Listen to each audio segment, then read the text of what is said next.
Merchant నేవీలో కెప్టెన్గా చేసి ఆ తర్వాత స్టార్టప్స్, ఆ తర్వాత ఒక లైఫ్ కోచ్. అసలు పిల్లలు మారాలి అని అంటే మనం కోచ్ చేయాల్సింది పిల్లల్ని కాదు, పేరెంట్స్ని అని ఒక సిద్ధాంతాన్ని నమ్ముకొని ఆయన ప్రయాణాన్ని సాగిస్తున్నాం.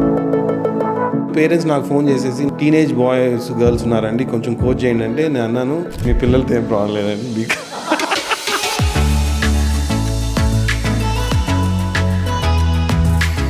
సో మీరు కెప్టెన్గా వర్క్ చేశారు. మీకు ఈ సెయిలింగ్ జర్నీలో మీకు లైఫ్ ఏం నేర్పించింది? యాజ్ ఎ కెప్టెన్ అట్లాంటిక్ ఓషన్లో ఫ్రమ్ యుఎస్ నుంచి యూరోప్కి వస్తున్నాం అనమాట. In that we had 3 cyclones. When you are in facing death nobody talks about success, only regret. మీరు ఎంబీఏ చేసినప్పుడు మీ ఏజ్ ఎంత? 47. ఇప్పుడు మీ ఏజ్ ఎంత? 51. శంకర్ దాదా సినిమాలో కూడా చిరంజీవి గారు కాలేజీకి వెళ్ళినప్పుడు అందరు లేచి నుంచుంటారు, ప్రొఫెసర్ వచ్చారా అని. చిన్నప్పటి నుంచి కొన్ని విషయాలు చెప్పి చెప్పి పెంచుతూ ఉంటాం. రిస్క్ చేయొద్దు, జాబ్ చేయాలి, చెప్పిన మాట వినాలి. మనం ఒక చిన్నపాటి బానిసత్వానికి పిల్లల్ని అలవాటు చేస్తున్నామా అని. ఇలానే ఉండాలి, ఇలానే చేయాలి, రిస్క్ తీసుకోకూడదు అనేది వాళ్ళ ఇన్సెక్యూరిటీస్ని పిల్లల మీద పెట్టడం తప్పితే పిల్లలు చేయగలుగుతారు లేదా అనేది ఎవరు చూడట్లేదు. So when it comes to teen, చాలా డిస్టర్బెన్స్లు అన్నీ ఆ ఏజ్లో క్రియేట్ అవుతూ ఉంటాయి వాళ్ళకి. అటువంటి టైంలో ఆ టీన్ని మనం ఎలా మోల్డ్ చేయాలి వాళ్ళ కెరియర్ పాడు కాకుండా? పిల్లలు ఇంట్లో ఏదైతే దొరకదో అది బయట చూస్తారు. కెరియర్ని పాపం ఒక పిల్లవాడు ఒకటి అవ్వాలి అని అనుకున్న తర్వాత ఒకళ్ళు ఇద్దరు కాదు, 99.999% ఆఫ్ ద కిడ్స్ వాళ్ళు అనుకుంది చేయట్లేదు. డబ్బు సంపాదించడం కోసం కేవలం దానికోసమే పనిచేస్తున్నారు. చదువు జాబ్ కోసం చేయొద్దని చెప్తానండి నేను ఎప్పుడు. But it has a deeper meaning అండి. ఎందుకంటే ఈరోజు పిల్లలు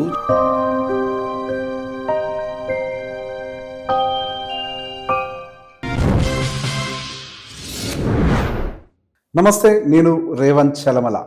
సో ఈరోజు మనతో మాట్లాడటానికి కెప్టెన్ సూరజ్ గారు వచ్చారు. మర్చెంట్ నేవీలో కెప్టెన్గా చేసి ఆ తర్వాత స్టార్టప్స్, ఆ తర్వాత ఒక లైఫ్ కోచ్. అసలు పిల్లలు మారాలి అని అంటే మనం కోచ్ చేయాల్సింది పిల్లల్ని కాదు, పేరెంట్స్ని అని ఒక సిద్ధాంతాన్ని నమ్ముకొని ఆయన ప్రయాణాన్ని సాగిస్తున్నారు. ఈ రోజు ఆయన దగ్గర నుంచి మనం ఎన్నో విషయాలు తెలుసుకోవాలి. మన పిల్లలు ఒక లీడర్గా ఎదగాలి అని అన్నా, మన పిల్లలు కెరియర్లో సక్సెస్ఫుల్గా సెట్ అవ్వాలి అన్నా, ఒక మంచి టీం ప్లేయర్ అవ్వాలన్నా, మంచి టీం లీడర్ అవ్వాలి అన్నా, ఫస్ట్ అది పేరెంట్స్ చేతుల్లోనే ఉంటుంది. కెరియర్లో సక్సెస్ఫుల్గా ఉండటం కోసం మనం మన పిల్లల్ని ఏ విధంగా గైడ్ చేయాలి అన్న దాని గురించి ఆయన భాషలో తెలుసుకునే ప్రయత్నం చేద్దాం. Hello sir. హలో అండి. సో మీరు కెప్టెన్గా వర్క్ చేశారు. ఎస్, దాదాపుగా 12 సంవత్సరాల మీ సర్వీస్? 13-14 years సేల్ చేశానండి, from cadet to captain. Cadet to captain. So ఈ జర్నీలో మీకు ఈ సెయిలింగ్ జర్నీలో మీకు లైఫ్ ఏం నేర్పించింది? డిఫరెంట్ థింగ్స్ అండి, అంటే డిఫరెంట్ స్టేజెస్లో. ఫస్ట్ స్టేజ్ కెడెట్షిప్ వెళ్ళినప్పుడు, అంటే నేను యాక్చువల్గా మాస్టర్స్ ఇన్ కంప్యూటర్ అప్లికేషన్ చేస్తున్నప్పుడు ఎంసీఏ ఇన్ హైదరాబాద్ భద్రికా కాలేజ్లో జాయిన్ అయిపోయాను. 1 month చేశాను. దాని తర్వాత I got a shipping letter. I only saw that okay, ఇక్కడేమో జాబ్, ఇదేమో ఇంకా చదవాలి అనే దాంట్లో I took up role. I did not have an idea, మా ఫ్యామిలీలో ఎవరు లేరు షిప్పింగ్ బ్యాక్గ్రౌండ్లో. నేను అన్ని ఎంట్రన్స్లు రాస్తా, ఇది కూడా రాసేసాను. ఏ ఇయర్ లో మీరు రాసింది? 95 అండి. అసలు ఆ టైంకి ఎవరికి తెలియదు అసలు కెరియర్ గురించి ఎక్కువ తెలియదు. ఓన్లీ థింగ్ ఏంటంటే పేపర్లో ఒక యాడ్ వచ్చింది, ఆ యాడ్ చూసి ఎంట్రన్స్ రాసేసాను. బాంబేలో ఎగ్జామ్ ఉండింది, రాసేసాను. And I got selected out of 80,000 people. I got selected. Now I said, okay, I got a job, so let me take the job. And it is one of the toughest things for me, because నేను అప్పటి వరకు graduation కూడా ఇంట్లో నుంచి వెళ్ళాను. First time I'm in hostel. Okay. And hostel life కూడా okay, ragging అన్ని తీసేసినా కూడా first time when I went as a cadet on ship, the first job they gave me to clean toilets. You can imagine living in Hyderabad so many years, మన ఇంట్లో పనులే సరిగా ఎక్కువ చేయని వాళ్ళని నాకు సడన్ గా వచ్చేసి ఒక బ్రూమ్ స్టిక్ ఇచ్చేసి టాయిలెట్స్ క్లీన్ చేయాలి అనేది. But then I realized where because the only reason I did not quit that, because that was my decision to go. Okay. It was never forced onto me. And actually the whole family was again saying that నువ్వేం వెళ్తావు అక్కడ వరకు, అంత దూరం వెళ్ళి అంత కష్టపడాల్సిన అవసరం లేదు, ఐటీ చేసేస్తే ఏదో జాబ్ వస్తుంది అనే దాంట్లో I wanted to take that adventure. I think I give the credit to my dad. Okay. In that aspect only. ఎందుకంటే మా మమ్మీ కంటే భయం వేసేది, బట్ మా ఫాదర్ వచ్చి he said only thing, I don't know about this profession, Okay, but if you want to go I will support. అంటే ఈ was the one who took me the exams. ఆయనే తీసుకెళ్లారు అన్నమాట ఆ టైంలో. వెరీ బ్రాడ్ మైండెడ్ అని చెప్పాలి. Exactly అట్లాంటి ఆయన మాట్లాడితే ఉరికిచ్చేవాళ్ళు అప్పుడు. exactly. And he also being an engineer, it's not Acha, that he was an okay. engineer, actually retired as a chief engineer waterworks okay in Hyderabad metropolitan. Okay so ఆ టైంలో ఆయన వచ్చి నాకైతే తెలీదు, నీకు వెళ్ళాలని ఉంటే నేను సపోర్ట్ చేస్తా అన్నారు. ఈ supported. So I went and so there I gone through that tough situation because it was my decision. If it was my parents' decision, then I couldn't forget it. And today's kids are doing it. And there are a lot of kids who go to engineering colleges because they don't like it, they run away and come back, or they jobs ఉన్నాయంటే quit చేస్తారు. ఎందుకంటే నేను quit ఎందుకు చేయలేదంటే because it was my decision, my ownership. yes so అక్కడ నుంచి start అయిన journey. Then the next level exams ఇచ్చాను. I went in to chief officer where I saw leadership lot of, because I had to lead a team of 20-30 people, leadership. అక్కడ ఒక stage. Then the final stage as a captain has taught me a lot. Okay అంటే to be responsible. అంటే నేను అప్పటి వరకు టైటానిక్లో ఒక captain టైటానిక్తో పాటు ఎందుకు వెళ్ళానని అర్థం కాలేదు. When I became a captain I understood why he went down, okay because he couldn't save the people. And maybe నేను కూడా అలాంటి సిచ్యువేషన్లో ఉన్నప్పుడు every captain will go through that, because that's the responsibility you feel when you become a captain. Because when I was sailing as a nenu cadet lo join ayinappudu, we did not have communication. Whatever communication we have is by one way walkie talkie laga undedi. Okay అది కూడా చాలా expensive అనమాట. So the ship is the only thing and captain is our kind of person to go to. మనకి ship లో ఏ problem వచ్చినా సరే captain దగ్గరికి వెళ్ళాలి. And captain had no one to ask, he had to take decisions. Okay so decision making అనేది ఒకటి నేర్చుకున్నా అండి చాలా. Then second thing is that in what ever situation the team comes first. అంటే వాళ్ళని సేవ్ చేసిన తర్వాత, and what I learned is, and ఒక రూల్ ఉంటుంది షిప్ లో, that the captain will be the last one to get in to the life boat. Oh okay అసలు ఇప్పుడు వచ్చింది అటువంటి సిచ్యువేషన్ మీకు? అలాంటి సిచ్యువేషన్ అంటూ రాలేదు, కానీ ఒక సిచ్యువేషన్ అండి. నేను as a captain Atlantic ocean లో ఫ్రమ్ యుఎస్ నుంచి యూరోప్ కి వస్తున్నాం అనమాట. And in that we had 3 cyclones, ఓ 3 different ఏరియాస్ నుంచి. అంటే ఇట్లా ట్రయాంగిల్ లాగా మా షిప్ లోనే ఏంటో మా షిప్ ని అటాక్ చేసి it was like that. So ఆ సిచ్యువేషన్ లో ఒక్కసారి మాత్రం it took me 3 days sleepless. అంటే sleepless because it was almost like we will go down. Okay ఆ స్టేజెస్ కూడా వచ్చినాయి. అందరు వాళ్ళ లాస్ట్ ఈమెయిల్స్ రాసేస్తా ఉన్నారు, లైక్ ఇంకా అంటే last emails. And sad part ఏంటంటే ఆన్ షిప్స్ ఒక రూల్ ఉండేదండి, what ever email goes out you have to scrutinise it for security reasons. Okay ఒకసారి చూసి ఏమి షిప్ గురించి ఏమి తప్పుగా మాట్లాడట్లేదు అని చూసి పంపించాలన్నమాట. So when I went through that messages, I realized that when death is in front of you, how people have those feelings to come out.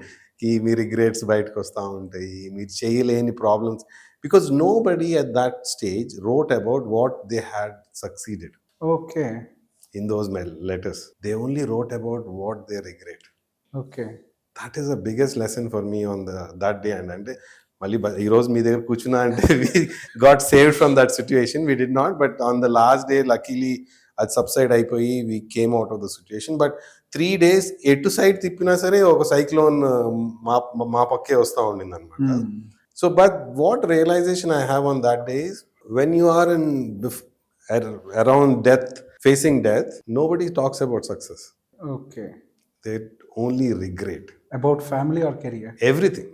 Okay regret of not able to love properly, ఫ్యామిలీకి love ఇవ్వడానికి, లేకపోతే రిలేషన్షిప్ని సరిగ్గా maintain చేయలేదని సారీలు చెప్పటము, లేకపోతే ఇది చేసుంటే బాగుండేది అనేది. కెరియర్ అనండి, ఫైనాన్స్ అనండి, రిలేషన్షిప్ అనండి, everything was about regret. Okay so that is what I learned when in my different stages of whatever I am doing today is based on that policy that tomorrow anywhere I face death, today also I am ready to leave on a stage lo undi that I don't have anything to regret, because whatever I wanted to do, okay I try to do that.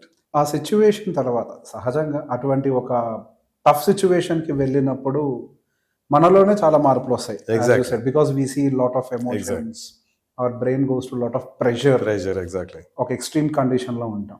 ఏదో ఒక మార్పు ఖచ్చితంగా ప్రతి మనిషిలో ఒక మార్పుని తీసుకొని వస్తుంది. ఇప్పటికీ మీరు ఫాలో అయ్యే మార్పు ఏదన్నా ఉందా? ఆ రోజు స్టార్ట్ అయింది. ఆ రోజు స్టార్ట్ అయింది అదేనండి, that I will not regret on anything in my life. అంటే ఇది చెయ్యాలి అనుకుంటే అది చేసేయాలి. ఓకే. ఒక అంటే అది మనము ఫైనాన్స్ బాగున్నప్పుడు చేద్దామా, లేకపోతే మన హెల్త్ బాగున్నప్పుడు చేద్దామా, సన్నగా అయినప్పుడు చేద్దామా, లేకపోతే ఫిట్ ఉన్నప్పుడు చేద్దామా అనేది కాదు. ఈ రోజు చెయ్యాలి అనిపించేది, you have to follow that dream because that is what we would regret tomorrow. Ya true. Death కళ్ళ ముందుకు వచ్చినప్పుడు అవన్నీ నేను చేయలేదు చేయలేదు. ట్రూ. అవన్నీ ఆల్రెడీ అంటే ఆల్మోస్ట్ మీరు ఆ సిచ్యువేషన్ కి వెళ్ళి అది మీరు ఒక్కరిది చూడటం కాదు, టీమ్ మొత్తం ఏవైతే ఫీల్ అవుతున్నాయో అన్ని ఎమోషన్స్ ని మీరు. Exactly. So when I was the only one to able to see that, అంటే అవన్నీ నా ముందు ఉండేటప్పటికి నాకు అనిపించింది ఇది నాదే కాదు emotion, every one is the same emotion. అంటే అందరూ బాధపడేది నేను వీళ్ళకి సారీ చెప్పుంటే బాగుండేది, అంటే ఎవరో ఒకళ్ళు ఇప్పుడు నేను మదర్తో సరిగ్గా మాట్లాడుంటే బాగుండేది, డాడ్తో గొడవ పెట్టుకోకుండా ఉంటే బాగుండేది, అంటే పెళ్ళైనప్పుడు అరే వైఫ్ ప్రేమతో మాట్లాడుంటే బాగుండేది. ప్రతి ఒక్కటి ఇది చేసుంటే బాగుండేదనే కానీ అరే నేను సక్సెస్ఫుల్గా షిప్లోకి వచ్చాను, నేను సక్సెస్ఫుల్గా పెళ్లి చేసుకున్నాను, నేను సక్సెస్ఫుల్గా పిల్లల్ని కన్నాను అని ఎవ్వరు మాట్లాడలేదు ఆ లెటర్స్లో. సక్సెస్ అనేది కనిపించలేదు నాకు. మనం బతుకున్నంత వరకే సక్సెస్. సక్సెస్ బతుకు ద మూమెంట్ డెత్ కనిపిస్తుంది అనగానే ఆ సక్సెస్ గురించి ఎవరు మాట్లాడారు, ఇది చేయలేదు ఎందుకు చేయలేదు అని. So it's all about that realization. ఈ రోజు కూడా నేను ఒకటి చెయ్యాలి అనుకున్నప్పుడు I keep trying to keep doing it.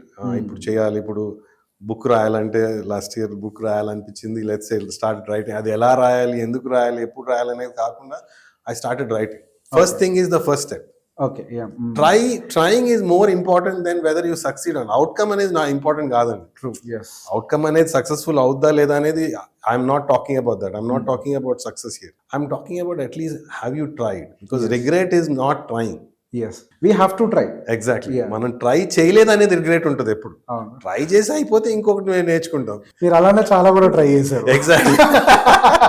Try చేస్తానే ఉండొచ్చేమో, but at least that would not have a regret. But the point here is మీరు ఆ ప్రయత్నంలో చాలా ఎక్స్పీరియన్స్ ని గెయిన్ చేశారు. ఎగ్జాక్ట్లీ. ఆ ఎక్స్పీరియన్స్ తోటి మీరు మీ పిల్లల్ని గైడ్ చేస్తున్నారు, చాలా మంది పిల్లల పేరెంట్స్ ని గైడ్ చేస్తున్నారు. Exactly. From that experience me virgin mobile experience ఒకటి కావాలి. సో ఆ వర్జిన్ మొబైల్ ఎక్స్పీరియన్స్ లో నాకు ఒక పాయింట్ బాగా నచ్చింది. ఒక వైస్ ప్రెసిడెంట్ వచ్చి మీ పార్ట్నర్ ఒక సేల్స్ పర్సన్ లాగా ఉన్నారు, ఒక బిజినెస్ పర్సన్ లాగా లేరు అని చెప్పేసి ఒక మాట మాట్లాడారు. సో ఇన్ జనరల్ గా ఎవరు బిజినెస్ స్టార్ట్ చేసినా వాళ్ళ బిజినెస్ లో వాళ్ళే ఎంప్లాయ్ లాగా పనిచేస్తూ ఉంటారు. ఎగ్జాక్ట్లీ. సో అసలు అక్కడ ఏం జరిగింది, what is the lesson that you have learn, ఈ జనరేషన్ ఏం మార్చుకోవాలి? దట్స్ ఎ బ్యూటిఫుల్ అంటే ఎక్స్పీరియన్స్ అండి. అంటే వర్జిన్ మొబైల్ ఫుల్ జర్నీ నాకు నేర్పించింది బిజినెస్ ఎలా చేయకూడదు అనే దాని మీద నేను బుక్ రాయొచ్చు, ఎందుకంటే మేము చేసిన దాన్ని మేజర్ మిస్టేక్స్ ఇన్ దట్.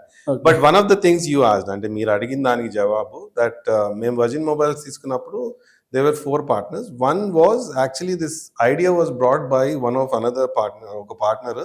ఆయనకి ఆల్రెడీ మొబైల్స్ అమ్మటంలో 15 years ఎక్స్పీరియన్స్ ఉంది. ఆయన నా ఫ్రెండే. సో ఆయన ఐడియా ప్రకారం మేము అందరు ఇన్వెస్ట్ చేసి స్టార్ట్ చేసాం అనమాట.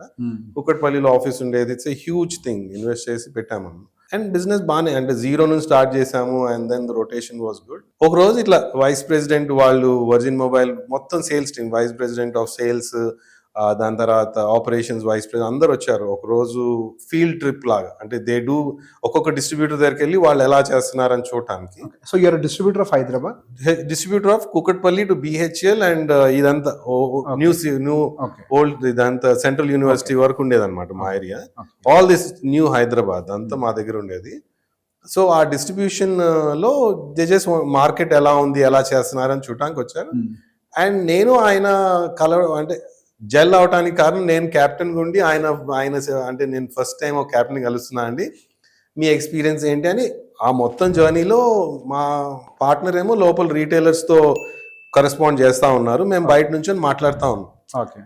అండ్ సమ్వేర్ బై లంచ్ అయిన తర్వాత నేను బయట నుంచి ఉంటే నేను ఒక మాట అన్నారు ఆయన నాతో, సూరజ్ నేను ఒకటి చెప్తాను, మీకు అర్థం కాదు ఇప్పుడు నేను చెప్పినా కూడా, కానీ ఏ రోజైతే బిజినెస్ క్లోజ్ చేస్తారో ఆ రోజు అర్థం అవుతుంది. నాకు ఆశ్చర్యం వేసింది, అంటే బిజినెస్ ఇప్పుడే స్టార్ట్ చేసాము, క్లోజింగ్ గురించి మాట్లాడుతున్నారు. క్లోజింగ్ గురించి మాట్లాడుతున్నారు, అండ్ ఆయన మళ్ళీ దానికి ఒక సజెషన్ కూడా ఇస్తా అంటున్నారు. నాకు కంప్లీట్లీ కన్ఫ్యూజ్. సో వచ్చి ఇదిగో చూడండి, మీరంటే బిజినెస్ కొత్త, ఐ కెన్ అండర్స్టాండ్, బట్ మీ partner he is not an owner still. Okay, ownership లేదు, is working as the employee there. So నేను ఆ మైండ్ సెట్ మారే వరకు I think you will not be able to succeed అని. Okay, so నాకు అది అర్థం కాలేదు ఎందుకు అనేది. సో ఫాస్ట్ ఫార్వర్డ్ చేశారు ఆ మాట అలా అనేసి, అండ్ వీ హ్యాడ్ ఈవినింగ్ వరకు స్పెండ్ చేసి వచ్చి ఆఫీస్లో కూర్చొని కాఫీ తాగేసి వెళ్ళే ముందు కూడా నేను చెప్పింది గుర్తుపెట్టుకోండి అని చెప్పాను, మీ పార్ట్నర్ గురించి నేను చెప్పింది. So fast forward the day మేము క్లోజ్ చేసినప్పుడు, అంటే మేము వెంట లాసెస్లోకి వెళ్ళాము, సేల్స్ పడిపోయినాయి, వెళ్ళి నేను బ్యాలెన్స్ షీట్ చూసినప్పుడు నాకు అర్థమైంది. ద డిఫరెన్స్ ఏంటంటే అండి, మనం ఎప్పుడైతే వి వర్క్ ఫర్ కంపెనీకి వర్క్ చేస్తున్నాం అనేది ఓవర్ హెడ్స్ గురించి చూసుకోం. ఎందుకంటే especially those who come with a work experience from a company and start a business. Okay, అంటే బిజినెస్ ఫ్యామిలీ నుంచి, ఇప్పుడు మీరు బిజినెస్ ఫ్యామిలీస్ ఉన్నారనుకోండి, రాజస్థాన్ కానీ ఎవరన్నా, వాళ్ళకి తెలుసు, వాళ్ళు చిన్నప్పటి నుంచి బిజినెస్ లో ఉంటారు కాబట్టి బిజినెస్ అనేది ఓవర్ హెడ్స్ ఎలా చూసుకోవాలి, మనీ మేనేజ్మెంట్ ఎలా చేయాలి అని. అదే మనం ఒక కార్పొరేట్ లో పనిచేసి మన సొంత బిజినెస్ స్టార్ట్ చేసినప్పుడు ఆ చేంజ్ ఓవర్ అవ్వదండి. ఎందుకంటే ఫర్ ఎ సింపుల్ ఎగ్జాంపుల్, ఇప్పుడు మనం ఒక ప్రింట్అవుట్ ఇస్తున్నాం అనుకోండి, కార్పొరేట్ లో పనిచేసేటప్పుడు we'll never think that is cost. Small example ఇస్తాం, మేబీ అది 10 పైసా, మేబీ 5 పైసా అవ్వచ్చు, బట్ 20 pages ప్రింట్ చేయాలంటే అసలు మైండ్ లో you will not even have a thought that this is cost to the company. That's true. మంది కాదు కదండి. సో ప్రింట్ స్టేషనరీ యూజ్ చేస్తున్నాం అనుకోండి, ఒక ఫైల్ లేదు, ఇది పడేరా, ఇంకో ఫైల్ తీసుకుందాం, పెన్ ఉంది అనుకోండి, పడేయండి, ఇంకోటి తీసుకుందాం. That mind set of working for somebody is there, that మనది కాదు. అది మన కంపెనీ స్టార్ట్ చేసినప్పుడు ప్రతి ఒక్కటి ఓవర్ హెడ్ అవుతుంది. అవును, ఎవ్రీథింగ్ మనకు ఆ మైండ్ సెట్ వచ్చే వరకు మనం బిజినెస్ చేయలేం. ఓకే, అంటే each and everything has to be over head. Okay, okay. మనం ఒక పేపర్ దగ్గర నుంచి, పెన్ దగ్గర నుంచి, మనం చేసే కుర్చీ దగ్గర నుంచి, ఎవ్రీథింగ్ ఏంటి, ఈ వాటర్ బాటిల్ దగ్గర నుంచి, it's a cost to the company. ఎలా క్లోజ్ అయిపోయింది ఆ బిజినెస్? మరి బిజినెస్ ఎలా క్లోజ్ అయిందంటే over heads were more. Just because of over heads ఎక్కువ ఉండటం వల్ల? ఎక్కువ ఉంటాం, because he was buying things which were not required. Okay. just to decorate the office. అక్కడ మనకి రెవెన్యూ లేదు, but we were spending on. ఇప్పుడు నాకు గుర్తుంది, ఇప్పుడు నాకు వాల్డన్ అని ఉండేది, మీకు తెలుసో లేదో వాల్డన్ అని. That was a major high and stationery shop. Okay, అక్కడ ఆ వాల్డన్ లో నుంచి ఫైల్స్, అంటే మీకు నార్మల్ గా చిన్న షాప్ లో నుంచి కొనకుండా అక్కడ నుంచి, అంటే there is a 20-30% more of stationery you're buying, which is not required. So when you have a business mindset, you become that businessman, where it is not the product you're selling, but you are the product you're buying also. Okay, for everything. ఇప్పుడు మనకి ఈ chair ఉంది అనుకోండి, ఈ chair మనకు అవసరమా అనే question add చేసి, నేను ఇంకొకటి అందరికి చెప్తా ఉంటాను నా కోచింగ్ లో కూడా ఇప్పుడు చెప్పేది, that there are 2 questions you have to ask when you are doing something. Okay, 2 questions. Whether you are an employee, employer, whether you are business, whether you are a student. Why are we doing whatever we are doing? Okay. మనం ఎందుకు ఈ పని చేస్తున్నాం? Okay. Why are we doing whatever we are doing? That is what మనకి ఏదైతే answer వస్తుందో దాంట్లో నుంచి you have to ask the next question. Okay. ఏంటి, దీనికి వాల్యూ ఎలా యాడ్ చేస్తాం? Okay. సింపుల్ ఎగ్జాంపుల్, మీరు ఒక మెయిల్ రాస్తున్నారు అనుకోండి ఎవరికన్నా, first question is why are we writing this? మీరు ఈ మెయిల్ ఎందుకు రాస్తున్నారు? అవును, దానికి ఏదో ఆన్సర్ వస్తుంది. ఓకే, నేను సేల్స్ కోసం ఈ మెయిల్ రాస్తున్నాను, ఈ సేల్స్ పిచ్ కోసం మెయిల్ రాస్తున్నాను. దాని తర్వాత మెయిల్ పిచ్ రాసిన తర్వాత how can I add value? దాంతో మీకు యాక్చువల్ గా పొటెన్షియల్ బయటకు వస్తుంది. ఎందుకంటే ఇప్పుడు పరిస్థితులు ఎలా ఉంటుందంటే, మన జాబ్స్ లో కానీ మన లైఫ్ లో కానీ, వీఆర్ ఆన్ ఆటో. ఇప్పుడు ఎవరన్నా పని ఉందనుకోండి, ఇది చేస్తున్నాము, ఓపెన్ చేస్తున్నాము, మెయిల్ రాసేస్తున్నాము, పెట్టేస్తున్నాము, అయిపోతుంది. కానీ నోబడీ ఈజ్ ఆస్కింగ్, ఆ మెయిల్ ఎందుకు రాస్తున్నాము, ఎవరికి రాస్తున్నాము, ఎవరు చదువుతారు, ఆ చదివిన వాళ్ళకి ఎలా అర్థం కావాలి, ఆ చదివిన వాళ్ళకి వాల్యూ ఎలా యాడ్ చేస్తున్నాము, అండ్ నా వాల్యూ ఎలా యాడ్ అవుతుంది దాంట్లో. ఆ క్వశ్చన్స్ ఎప్పుడు రావు, ఎందుకంటే ఇట్లా రిప్లై వచ్చింది, మెయిల్ రాసేసాం, అయిపోయింది. Yes work is going that relationship అంతే. Yes yes question is why are we in this relationship yes yes yes and how can I add value in this relationship. The same way మీరు మాట్లాడుతున్నప్పుడు నాకు కొన్ని strike అయ్యాయి. నేను by profession యాక్చువల్గా architect. మా friends అందరూ కూడా అంటే డబ్బులు ఉన్నా లేకపోయినా కానీ దే బై బిగ్ కార్. ఎందుకు అని అంటే పెద్ద కార్లో వెళ్తే మనకి పెద్ద ప్రాజెక్టులు వస్తాయి అని. మరి వాళ్ళకి వచ్చాయో రాలేదో నాకు తెలియదు, కానీ పెద్ద ఎంఐలు అయితే బాగానే వస్తున్నాయి. టూ థింగ్స్ అండి అక్కడ, లైక్ వాల్యూ. ఇప్పుడు పెద్ద కార్ వల్ల వాళ్ళకి బిజినెస్ వస్తుంది అన్న దానికన్నా సరే, పెద్ద కార్ వల్ల ఆయన వాల్యూ పెరుగుతుంది అనే కాన్ఫిడెన్స్ వస్తే డిఫరెంట్ ఉంటుంది. ఓకే, బికాస్ టూ థింగ్, మనం ఏదన్నా కొన్నప్పుడు we have to ask again the same question, is this adding value to me or is this adding value to others? అంటే నేను అనేది ఏంటంటే ఇంకొకరికి చూపెట్టుకోవడానికి చేస్తున్నామా, లేకపోతే నేను వర్త్ అనుకుంటున్నా. Okay okay yeah. ఇప్పుడు కొంతమంది ఎందుకు కొంటారంటే నాకు వర్త్, ఇప్పుడు నాకు ఈ పెద్ద కావాలిగా బికాజ్ ఐఎమ్ వర్త్ నేను దానికి అర్హుణ్ణి అనే దాని మీద కొంటారు. అర్హత అంటే డబ్బులు ఉండాలి కదా. అర్హత అనేది వస్తుంది అంటే డబ్బులు అనేది, నేను అదే అంటున్నాను, డబ్బులు రావాలి అంటే డబ్బుల్ని చేసేస్తే రాదు. మన మీద ఉన్న అర్హత, మన మీద ఉన్న నమ్మకం మీద మనము డబ్బులు సంపాదిస్తాము.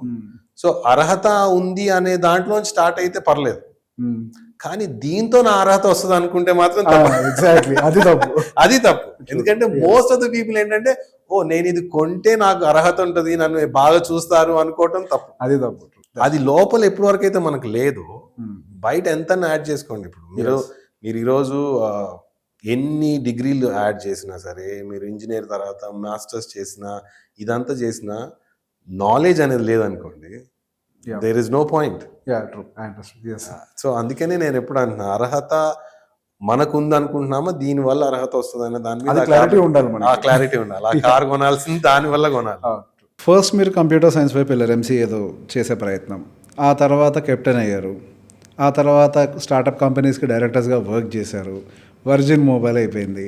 ఇప్పుడు మీరు లైఫ్ కోచ్గా పర్టికులర్గా టు ద పేరెంట్స్ అని. సో ఒక కెరియర్ నుంచి ఒక కెరియర్కి షిఫ్ట్ అయ్యేటప్పుడు డెఫినెట్గా ఒక రీజన్ ఉంటుంది. మీరు అన్ని కార్పొరేట్ జాబ్స్ వదిలేసి, పెద్ద బిజినెస్లను వదిలేసి లైఫ్ కోచ్గా రావటానికి గల కారణం ఏదైనా సిచ్యువేషన్ ఉందా పర్టికులర్గా ట్రిగ్గర్ చేసింది? అది చెప్పాలంటే మీకు కొంచెం బ్యాక్గ్రౌండ్ స్టోరీ చెప్పాలండి. చెప్పండి. ఓకే, బికాజ్ నేను పెరిగేటప్పుడు నా అంత ఇంట్రోవర్ట్, అంటే నేను మాట్లాడాలి, భయాలు ఎక్కువ. అంటే బిగ్గెస్ట్ భయం నాకు ఈరోజు, అంటే అవన్నీ పోయినాయి అనుకోండి. చిన్నప్పుడు నాకు ఇంకా గుర్తు, చీకటి అంటే భయం అండి, చాలా భయం. అంటే ఎలా భయం అంటే ఈ రోజుకి నేను హారర్ మూవీస్ చూడలేను, నేను కూడా చూడను. సో చీకటి అంటే చాలా భయం ఉండేది. అంటే నాకు ఈ రోజుకి గుర్తు, నేను దట్ ఈవెన్ 10th ఉన్నప్పుడు కూడా మధ్యరాత్రిలో ఎప్పుడన్నా మెలకు వచ్చింది అనుకోండి, చీకటి చూసానంటే నేను వెళ్ళి మా మమ్మీ వాళ్ళ రూమ్లోకి వెళ్ళి పండుకునేవాడిని. అంటే అంత భయం అండి 10th వరకు, 15 years 16 year old. సో చాలా భయస్థిలాగా పెరిగానండి చిన్నప్పుడు. అండ్ చాలా వరకు దానివల్ల నన్ను అందరూ ఫన్ చేసేవాళ్ళు, చాలా బుల్లింగ్ ఉండేది. సో అలా పెరిగినోడిని somewhere I caught that strength నేను తీసుకొని షిప్పింగ్లోకి వెళ్తే ప్రూవ్ చేయొచ్చు నన్ను నేను అనే దాంట్లో ఎంసీఏ వదిలి వెళ్ళాను. ఓకే, ఇట్స్ నాట్ దట్ నాకు ఏదో సేలింగ్ నచ్చి అని కాదు, బట్ ఆపర్చునిటీ వచ్చింది, నేను సెలెక్ట్ అయ్యాను. అండ్ ఆ టైంలో 1 week ఆలోచించినప్పుడు ఎంసీఏ అయితే నేను నార్మల్ చదువులా ఉంటుంది, షిప్పింగ్లోకి వెళ్ళానంటే ఐఎమ్ డూయింగ్ సంథింగ్ అడ్వెంచరస్. అట్లా చేశానంటే నాకు ఆ భయాన్ని నేను ఎదుర్కోగలుగుతాననే దాంట్లో వెళ్ళాను. అండ్ చాలా వరకు ఆ భయాలన్నీ దాంట్లో పోయినాయండి. నేను కంప్లీట్గా షిప్పింగ్లో నుంచి ముందు తర్వాత నన్ను చూసారంటే వాళ్ళకి తెలుసు నేను ఎలా ఉండేవాడిని, ఎలా అయ్యానని ఈరోజు ఇంత మాట్లాడగలుగుతున్నానంటే. సో ఇక్కడ భయం పోవాలి అని అంటే మనం దేనికి భయపడుతున్నామో దాంతో పని చేయాలి. ఎగ్జాక్ట్లీ. అండ్ మోర్ ఓవర్ షిప్లోకి వెళ్ళిన తర్వాత తెలిసింది, యాక్చువల్గా నేను ఆఫీసర్ అయిన తర్వాత మేము వాచెస్ పెట్టాలి. అండ్ వాచెస్ అంటే లైక్ బేసికలీ పైలట్స్ లాగా మాకు ఒక బ్రిడ్జ్ లా ఉంటుంది అన్ని ఎక్విప్మెంట్స్తో పాటు. అండ్ అది కంప్లీట్ జీరో డార్క్నెస్లో ఉండాలండి.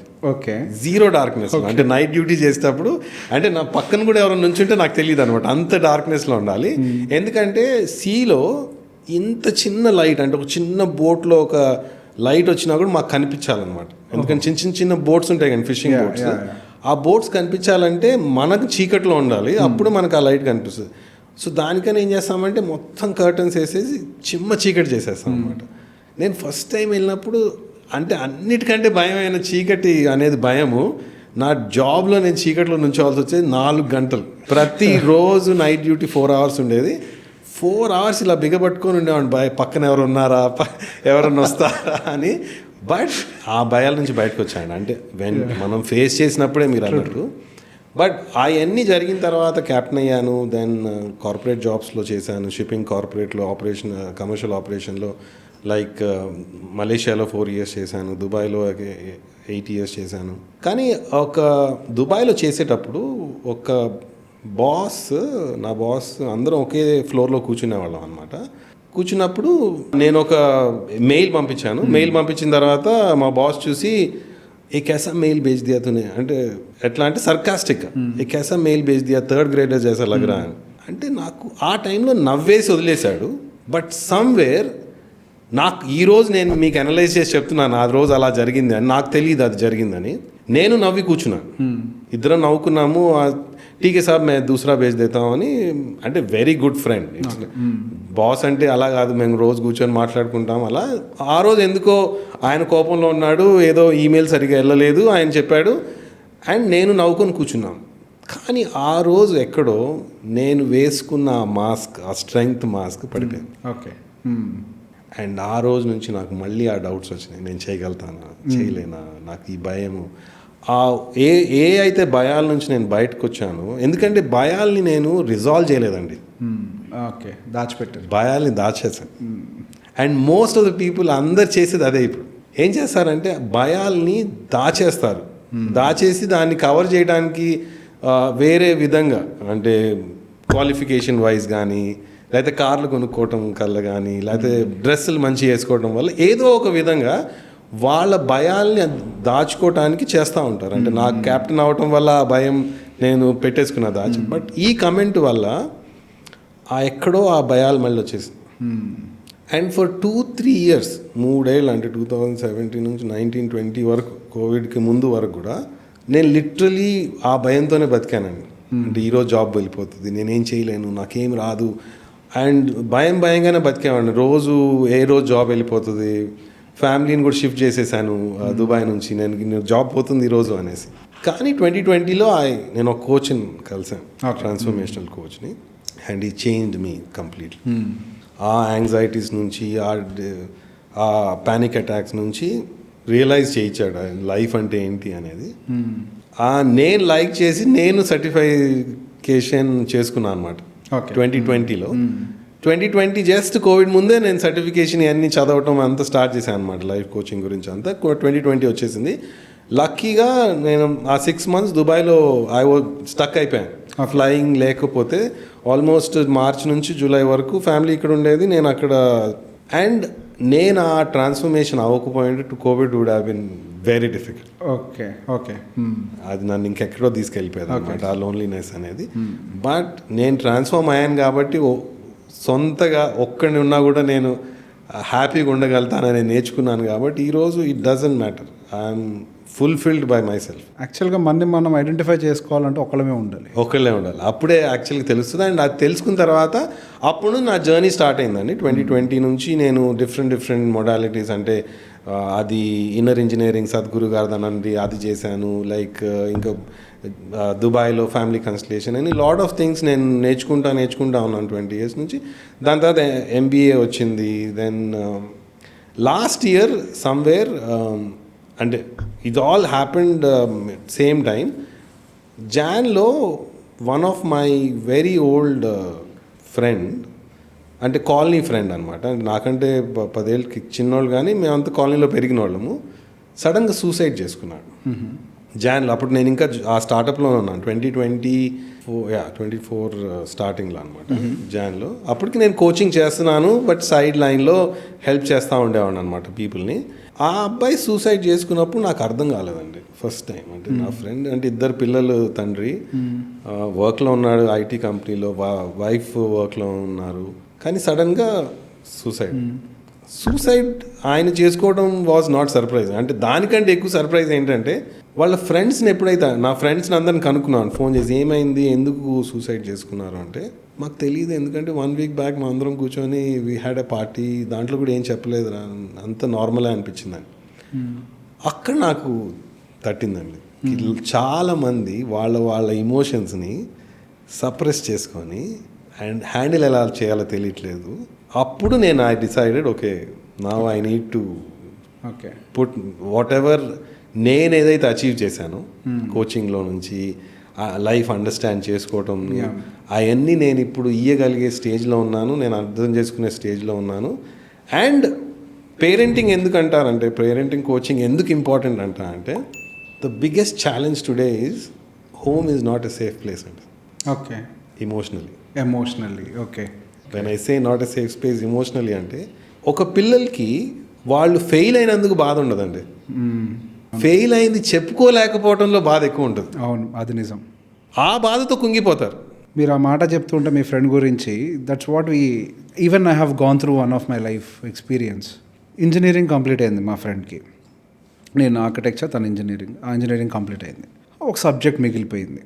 తన ఇంట్లో ఆ విషయాన్ని దాచిపెట్టేసి చాలా సంవత్సరాలు మేనేజ్ చేసుకుంటూ వచ్చాడు. ఇంటర్వ్యూ కాల్స్కి వెళ్తున్నానని చెప్తున్నాడు. ఒకరోజు నేను కూడా వస్తానని వాళ్ళ మదర్ చెప్పేసరికి నెక్స్ట్ డే మార్నింగు తెలిసిపోతుంది ఈ విషయం అనే భయంతో, ఏమంటారు అనే భయం, చెప్పుకోలేని భయం, అది మోర్ ఇంపార్టెంట్ అండి. అందుకనే నేను ఇప్పుడు పేరెంటింగ్ కోచింగ్లో ఎక్కువ మాట్లాడేది, మీరు మా రీల్స్లో చూసినా సరే నేను ఎక్కువ కోచ్ చేసేది పేరెంట్స్కి ఆ సేఫ్ స్పేస్ ఏమంటున్నాను అందరు పిల్లలకి. ఎందుకంటే ఈరోజు ఎవరైతే పెద్దలు అడల్ట్స్ ఇమోషనల్ ట్రామాస్లో వెళ్తున్నారు అంటే వాళ్ళకి ఆ రోజు చెప్పుకోవడానికి ప్లేస్ లేదు కాబట్టి. True, yes. ఈరోజు మనకు ఆ పిల్లలకి మనం ఆ సేఫ్ స్పేస్ ఇవ్వకపోతే 20 ఏళ్ళ తర్వాత will be seeing an adult who is not able to survive. Yes, true, that's true. So ఈ రోజు మనం అది రికగ్నైజ్ చేయాలండి పిల్లల మీద, దట్ ఈస్ ఇంపార్టెంట్. మీరు ఫెయిల్యూర్ అంటుంటే నాకు కూడా, నేను 11th ఫెయిల్ అయ్యానండి. నేను ఇంట్లో ఇంట్లో సేఫ్ స్పేస్ అని లేదని కాదు, నా సొంతంగా నేను క్రియేట్ చేసుకున్నాను.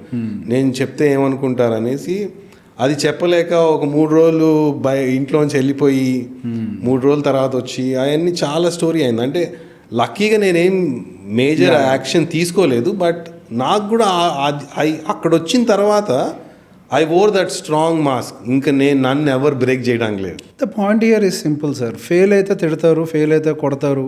When you are talking about all this నాకు చాలా మెమరీస్ వస్తున్నాయి బయటికి. చిన్నప్పుడు నేను ఎప్పుడు పాస్ అయింది ఏం లేదు, ప్రాక్టికల్లీ స్పీకింగ్. ఎప్పుడో 7th class board exam pass అయ్యా, మళ్ళీ 10th class board exam pass అయ్యా. సేమ్ అండి, నిర్మోహటంగా అదే మాట చెప్తా. So the point here is, మనం ఒక సక్సెస్ఫుల్ పాత్ తెలియాలి అని అంటే 99 వేస్ ఆఫ్ ఫెయిలింగ్ పాత్స్ మనకు తెలిసి ఉండాలి. ఎగ్జాక్ట్లీ అండి. Failure is the stepping stone అని అంటే ఏదో వాట్సాప్లో స్టేటస్లు చూడటం కాదు, అది ఎక్స్పీరియన్స్ అయితేనే. Exactly, yeah. ఫెయిల్యూర్కి 99 వేస్ తెలియాలి. ఆ రోజుల్లో ఎవరు గైడ్ చేసిన వాళ్ళు లేరు. It's okay to fail. In the same person when I came to the intermediate, the college treatment, స్టూడెంట్ని కొట్టద్దు, స్టూడెంట్ని తిట్టద్దు, వాడిని ఫ్రీగా వదిలేయండి, all of the sudden distinction వచ్చేసింది. అంటే పేరెంట్స్కి కావచ్చు, లేకపోతే అక్కడ ఉండే టీచర్స్కి కావచ్చు, స్టూడెంట్ని హ్యాండిల్ చేయడం తెలియదు అనిపించింది నాకు. నో డెఫినెట్లీ అండి, you are very right. When you give the freedom, మీరు అంటుంటే నాకు గుర్తొస్తుంది. అంటే నేను ఫెయిల్ అయ్యాను 11th. దాని తర్వాత ఈ చెప్పుకోలేక అట్లా బాధపడి ఇంటికి వచ్చేసిన తర్వాత నేను 3 నెలల తర్వాత ఏం చేయాలో తెలియదు. అందరూ ప్రతి ఒక్కళ్ళు వచ్చి ఏంటి ఫెయిల్ అయిపోయావు, ఇదే మాటలుంటాయి, ఎలా ఫెయిల్ అయిపోయావు, నువ్వు చదువుకుంటే బాగుండేది అని చెప్పేవాళ్ళు. కానీ ఈ రోజుకి కూడా నన్ను అడగంది, అంటే నేను ఎక్కడికి వెళ్ళాను, ఎందుకు వెళ్ళాను అనేది అడగంది మా ఫాదర్ ఒక్కళ్ళండి. Okay. And I give full credit to him, because ఆయన ఒక్కళ్ళే నన్ను వచ్చి 3 నెలల తర్వాత ఒకటే ప్రశ్న అడిగారండి. 3 నెలల వరకు మాట్లాడలేదు, నేను మాట్లాడేవాడిని కాదు, అందరు చెప్తుంటే వింటూ ఉండేవాడు. అందరు వచ్చి నీతులు చెప్పేవాళ్ళు ఉంటారు కదా, ఫెయిల్ అయితే ప్రతి ఒక్కరు నీతులు చెప్తారు. వాళ్ళకి సక్సెస్ ఉందో లేదో అది వదిలేండి పక్కన, ఫెయిల్ అయిన వాళ్ళ దగ్గరికి వచ్చేసి నీతులు చెప్పేవాళ్ళు చాలామంది ఉంటారు. సో అలా చెప్పి అందరు నేను గమ్ము వినేవాడిని. బట్ మా ఫాదర్ వచ్చి ఒక మాట అన్నారండి 3 నెలల తర్వాత, దట్ ఇట్లా నేను నుంచొని ఉన్నాను. ఒక రోజు వచ్చి, సూరజ్ వాట్ నెక్స్ట్ అంతే. అంటే ఆ రోజు నాకు సడన్గా అందరూ పాస్ట్ గురించి నన్ను బ్లేమ్ చేస్తుంటే ఒక్క ఆయన వచ్చి నన్ను అడిగింది, ముందు కూడా ఉంది చూడు అని. Same sir, wonderful. అదొక్క స్టేట్మెంట్ అండి, వాట్ నెక్స్ట్. ఆ ఒక్క మాటతో ఈరోజు నేను మీ ముందు కూర్చోన్నాను. Nice. So nice same characters we are almost going on the same path. ఆ రోజు ఇంటర్మీడియట్కి ఎవడైనా బుద్ధున్నోడు ఆ గాడిద మీద 50,000 ఖర్చు పెడతారా, తీసుకొచ్చి ఊర్లో ఒక 10,000 కాలేజీలో వేయక అని అంటే నేను ఇంటికి వచ్చేస్తాను ఏడుస్తుంటే హాస్టల్లో, అందరు నన్ను ఈ ప్రశ్న అడుగుతున్నారా, నువ్వు ఆ మాట నిజం చేసేలాగా ఉన్నావు, నిన్ను నమ్మి పెట్టాను పెట్టుబడి, నువ్వు ఎదుగుతావు అని దారి చూపించారు. Definitely that's true. Those are the people మనకి ఈ రోజు ఆ రోజు ఆ మాట అదే అండి, సేఫ్ స్పేస్ అనేది అదే అండి. ఇప్పుడు ఆ రోజు మా ఫాదర్ కూడా వచ్చి నన్ను బ్లేమ్ చేసి ఉంటే నాకు ఏం దారి ఉండేది కాదు, డెడ్ ఎండ్ కదా. ఎవరో ఒకళ్ళు మన మీద నమ్మాలి. అందుకే నేను అంటాను, పిల్లల్ని మనము నమ్మకపోతే ఇంకెవరు నమ్ముతారు చెప్పండి. ట్రూ హోప్ అనేది ఒకటే అంతే. That's true. సో అక్కడ నుంచి చేంజ్ అయిందండి. మీరు అన్న క్వశ్చన్కి దట్ ఆఫ్టర్ దట్ డౌన్ఫాల్ నాకు 2020లో ఈ లాస్ట్ ఇయర్ ఈ సూసైడ్ తర్వాత I decided that I need to come here and do this, because teaching అనేది సమ్హౌ గివ్స్ మీ సోలాస్ అండి. అంటే నేను టీచింగ్ చేసేటప్పుడు అది maybe because my 4 grand parents are teachers. Okay నలుగురు టీచర్లే, డిఎన్ఏలో వచ్చి ఉంటుంది. సో నలుగురు టీచర్లే కాబట్టి మేబీ నాకు కూడా ఈరోజు నేను టీచ్ చేసేటప్పుడు ఉన్న సాటిస్ఫాక్షన్ ఇంకెక్కడ ఉండదండి. So I always want to do that. Okay, అదే ఎడ్యుకేషన్ పాయింట్లోకి వచ్చినప్పుడు మీరు ఎంబీఏ చేసినప్పుడు మీ ఏజ్ ఎంత? 47. ఇప్పుడు మీ ఏజ్ ఎంత?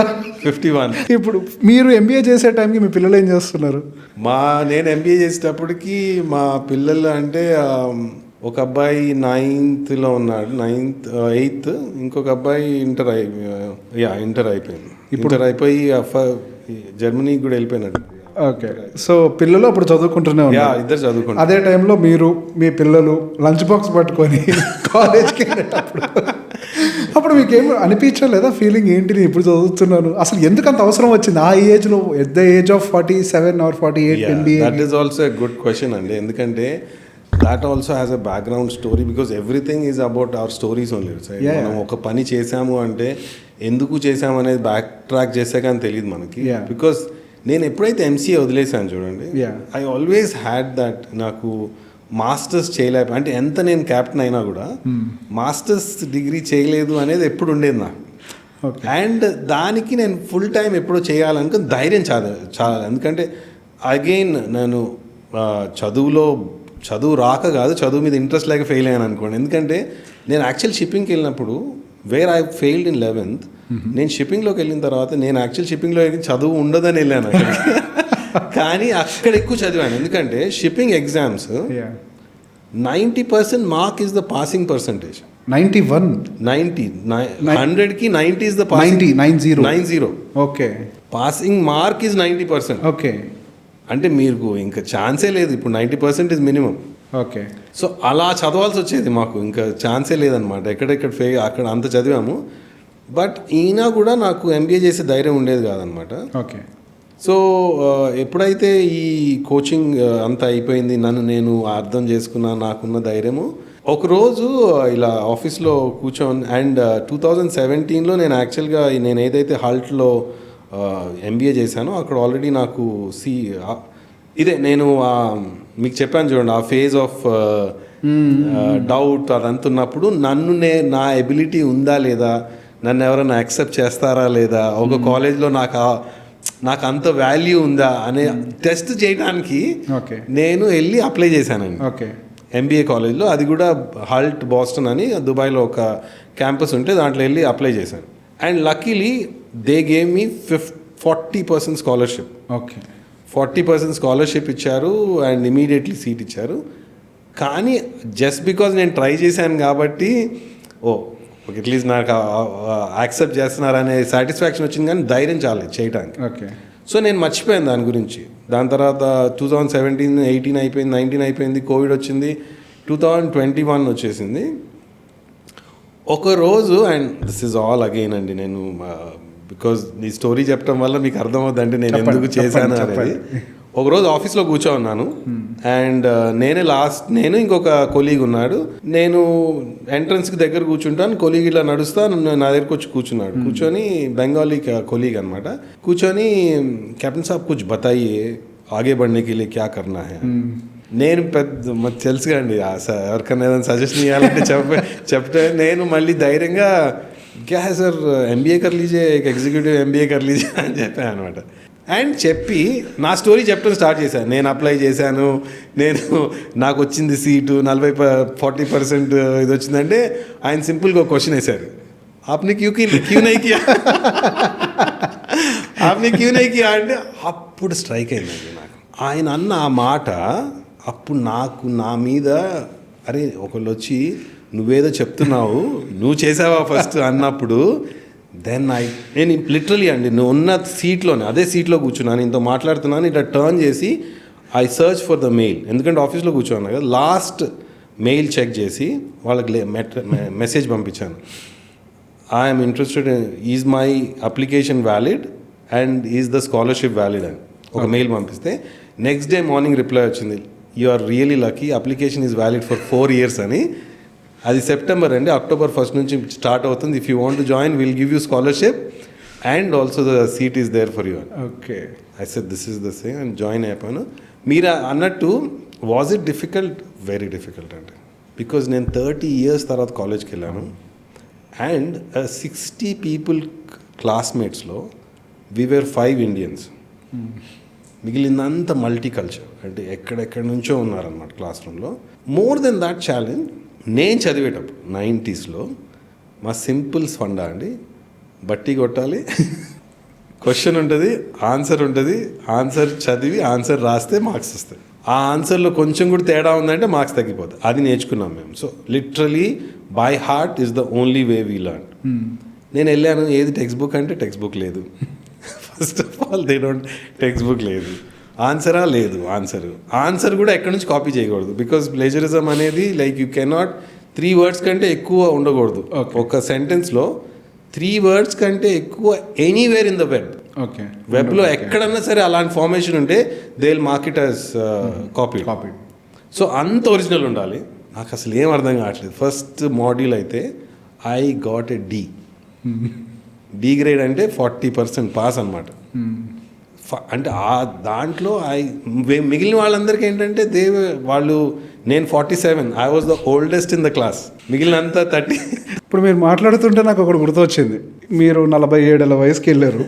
శంకర్ దాదా సినిమాలో కూడా చిరంజీవి గారు కాలేజీకి వెళ్ళినప్పుడు అందరు లేచి నుంచుంటారు, ప్రొఫెసర్ వచ్చారా అని. ఎవరు అడగలే మిమ్మల్ని? లేదు, ఆ సీన్ రాలేదండి. అది లక్కీగా మేము ముందే వెళ్ళి కూర్చున్నాము, ఆ సీన్ రాలేదు. కానీ నేను అన్నట్టు ఎడ్యుకేషన్ అంటే నేను ఎగ్జామ్ రాయటము, ప్రజెంట్ చేయటం, ఎందుకంటే అసలు ఐడియా లేదు కానీ ఇప్పుడు MBAలో నేను వెళ్ళిన దాంట్లో ప్రతి మాడ్యూల్లో మనం ఒక ప్రజెంటేషన్ ఇవ్వాలి, 4, 10, 20, 60 మంది ముందు ప్రజెంటేషన్ ఇవ్వాలి, దాని మీద మార్క్స్ వేస్తారు, రీసెర్చ్ చేయాలి, టెక్స్ట్ బుక్స్ ఉండవు. So for me directly first మాడ్యూల్లో 40% పాస్ అయ్యాను అనమాట. ఓకే, కానీ అక్కడ నుంచి జర్నీ స్టార్ట్ అయిందండి. అండ్ ఇన్ 2 years ఫైనల్ ప్రాజెక్ట్లో వీఆర్ 5 people ఫైనల్ ప్రాజెక్ట్ చేశాము. ఫైనల్ ప్రాజెక్ట్లో వి ఏస్డ్, అంటే మేము టాపర్ అయ్యాము. ఓకే. సో ఆ ఫ్లోకి చిన్నగా హ్యాబిచువేట్ మెల్లగా D నుంచి Cకి, C నుంచి Bకి, దాంతో A1 A+ అట్లా అప్పుడు అర్థమైంది ఎలా రాయాలి ఏంటి అనేది. ఆ MBA అనేది నేను దాంతో జాబ్ చేసినా చేయకపోయినా it has change me more than a captain. Okay, అంటే క్యాప్టెన్ వర్క్ ఏంటంటే నేను షిప్లో వరకు నేను హ్యాండిల్ చేయగలిగేవాడిని, కార్పొరేట్ షోర్లో నేను మళ్ళీ ఆ ఎబిలిటీ ఉండేది కాదు, ప్రెజెంటేషన్, స్పీకింగ్ అదంతా. ఎందుకంటే షిప్లో ఉన్నప్పుడు లీడర్షిప్ వేరండి, క్యాప్టెన్ మాట వినాల్సిందే, ఇంకోటి లేదు అసలు, ఇంకా దానికి చాయిస్ లేదు కదండి, ఆ కండిషనింగ్ వేరు. But when it comes to shore కార్పొరేట్లో అది ఉండదు. ఆ హ్యాండ్లింగ్ అనేది నేను అక్కడ నేర్చుకున్నాను చాలా వరకు. MBA ప్రెజెంటేషన్, ఈరోజు మీ ముందు కూర్చొని మాట్లాడుతున్నానంటే MBA కారణం. ఓకే, అదర్వైజ్ నేను కెమెరా ముందు ఏంటి అసలు నలుగురు ముందు మాట్లాడాలంటేనే భయం వేసేది. ఓకే, యాక్చువల్లీ మీరు చెప్తుంటే అనిపించింది, నా దగ్గరికి క్లయింట్స్ చాలామంది 40 above వస్తుంటారు, 40-45 ఏజ్ గ్రూప్. సహజంగా 40 ఏళ్ళు దాటింది అని అంటే భయం ఎంటర్ అవుతుంది, నా ఏజ్ అయిపోయింది ఇంకా, అంటే వాళ్ళకి ఇంకా యాక్సెప్టెన్స్ లెవెల్ కూడా పడిపోతుంది, కొత్త విషయాలు తెలుసుకోవడానికి ఇంట్రెస్ట్ చూపించరు, భయం పెరిగిపోతూ ఉంటుంది. వాళ్ళు యాక్టివ్గా ఉండాలి అని అంటే 45 ఏళ్ళకి ఖచ్చితంగా వాళ్ళు ఒక 2 years డిగ్రీ ఏదో ఒకటి చేయాలి మళ్ళీ. ఎగ్జాక్ట్లీ, మీరు కరెక్ట్ అన్నారు, ఏదో ఒకటి మళ్ళీ ఒకటి చేయాలి. ఎందుకంటే నాకు దానివల్ల అంటే మీరు అన్నట్టు మా పెద్దోడు ఎక్కువ చెప్పేవాడు కాదు, కానీ మా చిన్నోడు వచ్చి ఇప్పుడు తెలిసిందా డాడీ హోంవర్క్ అంటే ఎంత కష్టం, ఎవ్రీ టైం నేను కూర్చొని అసైన్మెంట్ చేస్తుంటే వచ్చేవాడు ఇలా కూర్చొని ఇప్పుడు తెలుస్తుందా నీకు హోంవర్క్ చేయడం ఎంత కష్టం మమ్మల్ని చేయమంటున్నావు అంటే అవును నాన్న ఇప్పుడు తెలుస్తుంది. బట్ యా ఈ kids were also surprised, family members were surprised. అంటే ఈ ఏజ్లో నువ్వు ఎందుకు చేయాల్సిన అవసరం ఏంటి, ఆల్రెడీ నీకు జాబ్ ఉంది, దీనివల్ల వచ్చేది ఏంటి పోయేది ఏంటి అనేది. కానీ నేను అన్నాను ఇది ఎవరో కోసం గురించి కాదు, ఏదో అవుతుంది దాని గురించి కాదు, నాకు చెయ్యాలనిపించింది. మీరు అన్నాను చూడండి, నేను I did not want to regret. ఈరోజు నా దగ్గర ఆపర్చునిటీ ఉంది చేసేది, దాన్ని చేసేస్తే I will not have a regret. And దానివల్ల నాకు పాజిటివ్ వచ్చింది కానీ నెగిటివ్ ఏం రాలేదండి. I learned a lot. ఇప్పుడు మీరు పిల్లల గురించి కూడా టాపిక్ తీశారు కాబట్టి సముద్రం ఎంత అన్ప్రిడిక్టబుల్గా ఉంటుందో కూడా మన కెరియర్ అవ్వచ్చు, ప్రొఫెషన్ అవ్వచ్చు, బిజినెస్ అవ్వచ్చు అంతే అన్ప్రిడిక్టబుల్గా ఉంటుంది. సో చాలామంది ఇప్పుడు బిజినెస్లు స్టార్ట్ చేసిన తర్వాత చిన్న తుఫాన్ ఎందుకు చిన్న వాన వచ్చిన లాంటి సందర్భాలు వచ్చినా వదిలేసి వెళ్ళిపోతున్నారు. ఆ business 99% of the business first 1 yearలోనే 3 yearsలో క్లోజ్ అయిపోతాయి మ్యాక్సిమం, అంతకు మించి సస్టైన్ అవ్వట్లేదు. సో వాళ్ళు దాన్ని దాటుకొని వెళ్ళాలి అని అంటే చిన్నప్పటి నుంచి పిల్లల్ని ఏ విధంగా గైడ్ చేయాలి? ఒకటండి, ఏదన్నా సరే సాధించాలి అంటే కన్సిస్టెన్సీ కావాలి. True, consistency is the key. మీరు ఏదన్నా సరే, చదువు అన్నా అవనండి, బిజినెస్ అన్నా అవనండి, గేమ్ అన్నా సరే, లేకపోతే ఏదన్నా తీసుకోండి, ఏ ఆస్పెక్ట్ అన్నది, రిలేషన్షిప్ అన్నా సరే, కన్సిస్టెన్సీ కావాలి.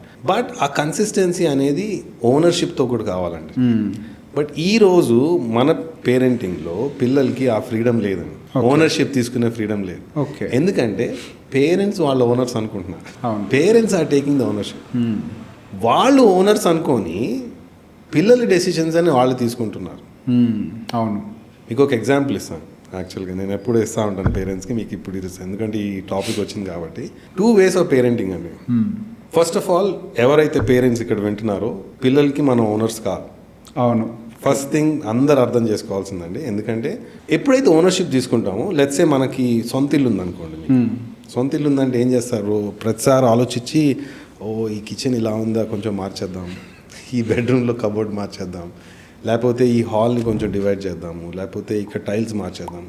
ఎవ్రీ టైం దీన్ని ఎలా డెకరేట్ చేద్దాం బయట వచ్చేవాళ్ళు గురించి అని చేస్తూ ఉంటాం ఓనర్షిప్ ఉంటే. అదే రెంటల్ హౌస్లో ఉన్నారనుకోండి, మీరు ఏం చేస్తారు, మెయింటైన్ చేస్తారు. అంటే అక్కడ ఏదో మెస్ అవ్వదు కదండి, నీట్గా జాగ్రత్తగా మెస్ అవ్వకుండా చూసుకుంటారు, కాక్రోచ్లు రాకుండా చూసుకుంటారు, పెయింట్ పీల్ అవ్వకుండా చూసుకుంటారు, దాంతో క్లీన్గా ఉండటం నువ్వు చూసుకుంటారు. కానీ స్ట్రక్చర్ మార్చరు. అవును, మనం ఎప్పుడైతే మన పిల్లలకి ఓనర్స్ అనుకుంటామో వాళ్ళ స్ట్రక్చర్ మార్చేస్తాం. అండ్ స్ట్రక్చర్ మార్చేసి దాని తర్వాత ఆ పిల్లలు నా ఇంట్లో ఉండమండి, ఆ పిల్లలు అంటారు నాకేం అర్థం కావట్లేదు ఈ స్ట్రక్చర్, నేను ఎలా ఉంటాను ఇంట్లో. సో నేను అందరికి అదే చెప్తానండి పేరెంట్స్కి, స్ట్రక్చర్ మార్చొద్దు, పిల్లలు గైడ్ చేయండి, బీ ఏ గైడ్. సో మీరు అన్న క్వశ్చన్కి వాటర్స్ అన్ప్రిడిక్టబుల్గా ఉన్నప్పుడు, కెరియర్స్ అన్ప్రిడిక్టబుల్గా ఉన్నప్పుడు, ఇప్పుడు మోస్ట్ అన్ప్రిడిక్టబుల్ టైం జరుగుతుంది అనుకోండి, ఎందుకంటే AI is taking like left right center, most unpredictable. So పిల్లలకి చెప్పాల్సింది ఏం లేదండి, ఫ్లెక్సిబిలిటీ కావాలి అంటే they have to follow their heart.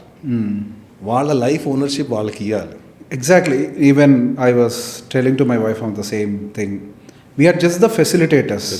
మనము ఒక ఎన్విరాన్మెంట్ని మాత్రం ప్రొవైడ్ చేయడం వరకే మన బాధ్యత. ఎగ్జాక్ట్లీ, మనం పిల్లల్ని పెంచుతున్నాం అని అనుకుంటాం, ఎగ్జాక్ట్లీ కాదు. యాక్చువల్గా వాళ్ళని పెంచుతుంటారండి, ఎందుకంటే మన క్యారెక్టర్ మారుతుంది.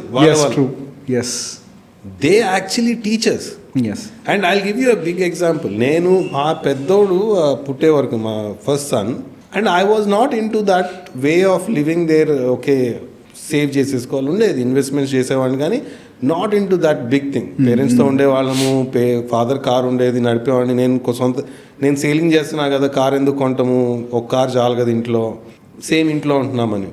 బట్ ఎప్పుడైతే వాడు పుట్టాడో, వాడి చేతిలో తీసుకున్నాను, ఫస్ట్ థింగ్ ఐ రియలైజ్, వీడికి what did I do for him, అంటే వీడికంటూ ఏంటి అంటే రేపు ఈ ఇంట్లోంచి తీసుకెళ్లాలంటే కూడా తాతయ్య కార్లో వెళ్తాడు కానీ నా కార్లో వెళ్ళడా అనే ఫీలింగ్ అనేది నాకు ఆ రోజు తెలిసింది. అంటే as responsible, as a father, I realized how important that changes us.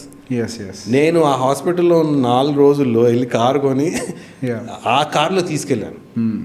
They teach a lot to be responsible. ఆ రోజు నాకు అర్థమైంది రెస్పాన్సిబిలిటీ అంటే. మన కింద ఒకళ్ళు బేబీ వస్తే మన రెస్పాన్సిబిలిటీ కూడా పెరుగుతుంది. సో మీరు అన్నట్టు వాళ్ళని మనం పెంచట్లే అండి, మనల్ని వాళ్ళు మారుస్తుంటారు. వాళ్ళు మారుస్తుంటారు. బట్ అది పాజిటివ్గా మారితే బెటర్.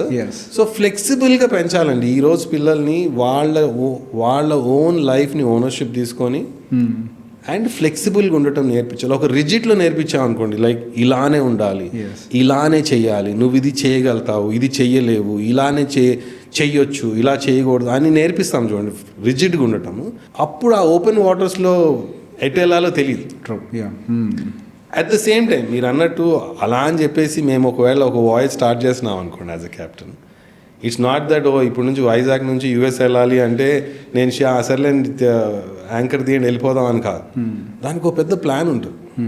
ఇక్కడ నుంచి ఎలా వెళ్ళాలి, శ్రీలంక నుంచి, కేప్ టౌన్ నుంచి, ఆఫ్రికా నుంచి వెళ్ళాలి, దాని తర్వాత వెదర్ ఎలా ఉంటుంది ఈ రూట్లో, దాని తర్వాత సైక్లోన్స్ ఎక్కడ ఉంటాయి, అంత స్టడీ చేసి ఒక రూట్ వేస్తాం. ఇక్కడ నుంచి ఇండియా నుంచి యూఎస్ వెళ్ళడానికి లెట్సే ఒక 50 రోజులు పడుతుంది అనుకోండి. 50 రోజులు ముందు ప్లాన్ వేస్తాం, ఏమో 50 రోజులు వెళ్ళిపోతాం. మధ్యలో ఎన్నో మారుతూ ఉంటాయి, వెదర్ మారుతూ ఉంటుంది, ట్రాఫిక్ మారుతూ ఉంటుంది, వార్లు వస్తూ ఉంటాయి, ఎన్నో జరగచ్చు. కానీ ప్లాన్ అనేది ఉండాలి, మధ్యలో ఫ్లెక్సిబిలిటీ ఉంటుంది. ఇప్పుడు ఓకే ఇక్కడ సైక్లోన్ వస్తుంది, సో ఇటు మారుతాం, మళ్ళీ ఆ సైక్లోన్ వెళ్ళిపోయిన తర్వాత మళ్ళీ మన వాయేజ్లోకి రాస్తాం, మన route. Flexibility is more important. So we have to be able to turn around. ఇప్పుడు మనకి ఏదన్నా సరే అండి, ఇప్పుడు మనకి ఇక్కడ నుంచి నేను చెన్నై వెళ్ళాలనుకోండి, రోడ్లో పంచర్లు అవ్వచ్చు, డీవియేషన్లు అవ్వచ్చు, లేకపోతే ఇంజన్ పాడైపోవచ్చు, కానీ డెస్టినేషన్ అనేది కావాలి. Adapting the situation will give the solution. Exactly. So అది అంటున్నా, that is what we need to teach kids. ఇదే పిల్లల విషయంలో నాకు ఒక్కోసారి అనిపిస్తుంటుంది, మనం ఒక చిన్నపాటి బానిసత్వానికి పిల్లల్ని అలవాటు చేస్తున్నామా అని. చిన్నప్పటి నుంచి కొన్ని విషయాలు చెప్పి పెంచుతూ ఉంటాం. రిస్క్ చేయొద్దు, జాబ్ చేయాలి, చెప్పిన మాట వినాలి. ఒకవేళ వాళ్ళు చెప్పింది వినకపోతే అయితే వర్బల్ హెరాస్మెంట్ అవ్వచ్చు, లేదా ఫిజికల్ హెరాస్మెంట్ అవ్వచ్చు. అదేదో ఒక జైల్లో ఖైదీని టార్చర్ చేసినట్టు. ఇది ఒక కిడ్నీ ఎలా మారుస్తుంది, ఎటువైపుగా మారుస్తుంది? ఫస్ట్ ఇన్సెక్యూర్ కిడ్స్ అండి బేసికలీ. నేను చెప్పా కదండి, ఇట్ ఈస్ మనము కిడ్స్ని ఇన్సిడెంట్ కంటే సరే హోమ్లో షేర్ చేసుకోలేకపోయిన బాధ ఎక్కువ ఉంటుంది కదండి అది. సో మీరు అన్నట్టు ఇలానే ఉండాలి, ఇలానే చేయాలి, రిస్క్ తీసుకోకూడదు అనేది వాళ్ళ ఇన్సెక్యూరిటీస్ని పిల్లల మీద పెట్టడం తప్పితే పిల్లలు చేయగలుగుతారు లేదా అనేది ఎవరు చూడట్లేదు. ఎందుకంటే పేరెంట్స్ కొన్ని ఇన్సెక్యూరిటీస్ పిల్లల మీద తోసేస్తున్నారండి. వీళ్ళు కాలేంది వాళ్ళని చేయించడమో, లేకపోతే వీళ్ళు చేసింది సక్సెస్ అవ్వాలని వాళ్ళు ఆపేయటం అలాంటిదే చేస్తున్నారు. కానీ పిల్లలకి ఏమి కావాలి అనేది ఈరోజు ఎవరు మాట్లాడలేదు. మీరు ఏదన్నా బుక్ తీసుకోండి సార్, ఈరోజు పేరెంటింగ్ బుక్స్ అనేది తీసుకుంటే, మీరు ఏదన్నా తీసుకోండి, పేరెంట్ లైఫ్ ఎంత ఈజీ అవుతుంది దాంట్లో పేరెంట్ గురించి రాస్తారు, కానీ కిడ్ని ఎవరు అడగండి. అవును, కిడ్కి ఏం కావాలనేది. Because that is the challenge. Kid గురించి ఎవరు ఆలోచించట్లేదు. ఇప్పుడు సింపుల్ ఎగ్జాంపుల్, ఒక పేరెంటింగ్ బుక్ తీసుకున్నాను, పిల్లలకి యూరోపియన్ కల్చర్ అనుకోండి, ఇక్కడ లేదండి, యూరోపియన్ కల్చర్లో పిల్లలు ఫస్ట్ నుంచే సపరేట్గా పండుకోవాలి, క్రిబ్లో ఉండాలి, లేకపోతే వేరే రూమ్లో ఉండాలి, అలానే పేరెంటింగ్ ఇది బెస్ట్ పేరెంటింగ్ అని రాస్తాను. కానీ దానివల్ల ఎవరి లైఫ్ ఈజీ అవుతుంది, పేరెంట్ లైఫ్ ఈజీ అవుతుంది. Kid is crying there. కిడ్కి అసలు యాక్చువల్గా లవ్ కావాలో దొరకట్లేదు. So they will be separation. So అది అనేది ఏంటంటే ఈ భయాలు అనేది మనము ఇస్తున్నాము. బట్ ఇక్కడ నాకు ఒక్కటి గుర్తొస్తుందండి, చిన్నప్పుడు నేను విన్నది మా తాతగారి దగ్గర నుంచి.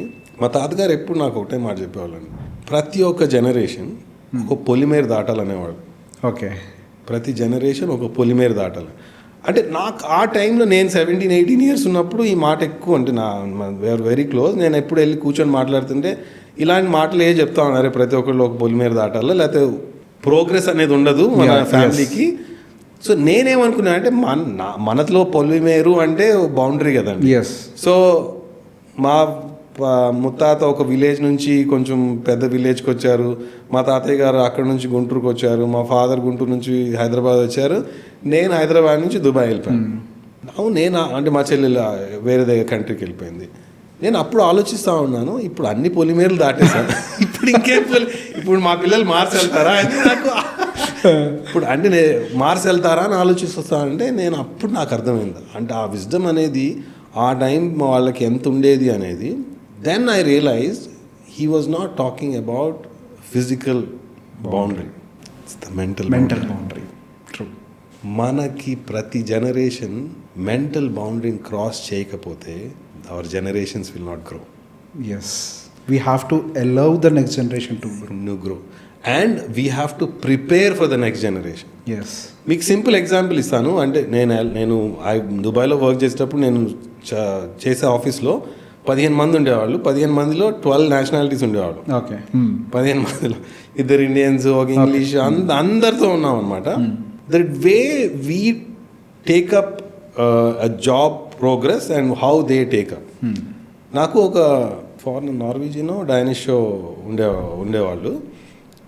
ఆయన ఎప్పుడు ఎవరైతే వచ్చారనుకోండి ఆయన దగ్గరికి, ఇంకొక నార్వీజియన్ కానీ డానిష్ కానీ ఎవరైనా యూరోపియన్ వచ్చారంటే ఆయన ఆ ఎంప్లాయ్ ఎంత కోట్ చేస్తాడో ఎక్స్పెక్టేషన్ దానికి 20% యాడ్ చేసేవాళ్ళు. ఓహో, ఇప్పుడు మీరు ఇంటర్వ్యూకి వచ్చారనుకోండి నా దగ్గరికి, మీరు నీ ఎక్స్పెక్టేషన్ మీరు ఒకటి చెప్పారనుకోండి, లెట్స్ ఫర్ ఎగ్జాంపుల్ మీరు 10,000 అన్నారు లేకపోతే 1,00,000 అన్నారు, ఆయన దానికి 20% యాడ్ చేసేవాళ్ళు. ఓకే, యాడ్ చేసి ఆ శాలరీ హెచ్ఆర్కి ఇచ్చేవాళ్ళు, give this salary. Okay.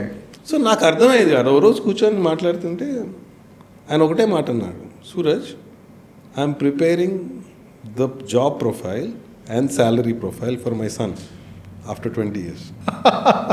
Okay, that is the mind set. మీరు చూసారా ఇప్పుడు మనకి ఎలా ఉంటుందంటే ఎంత తగ్గించాలని చూస్తుంటాం. అవును, ట్రూ.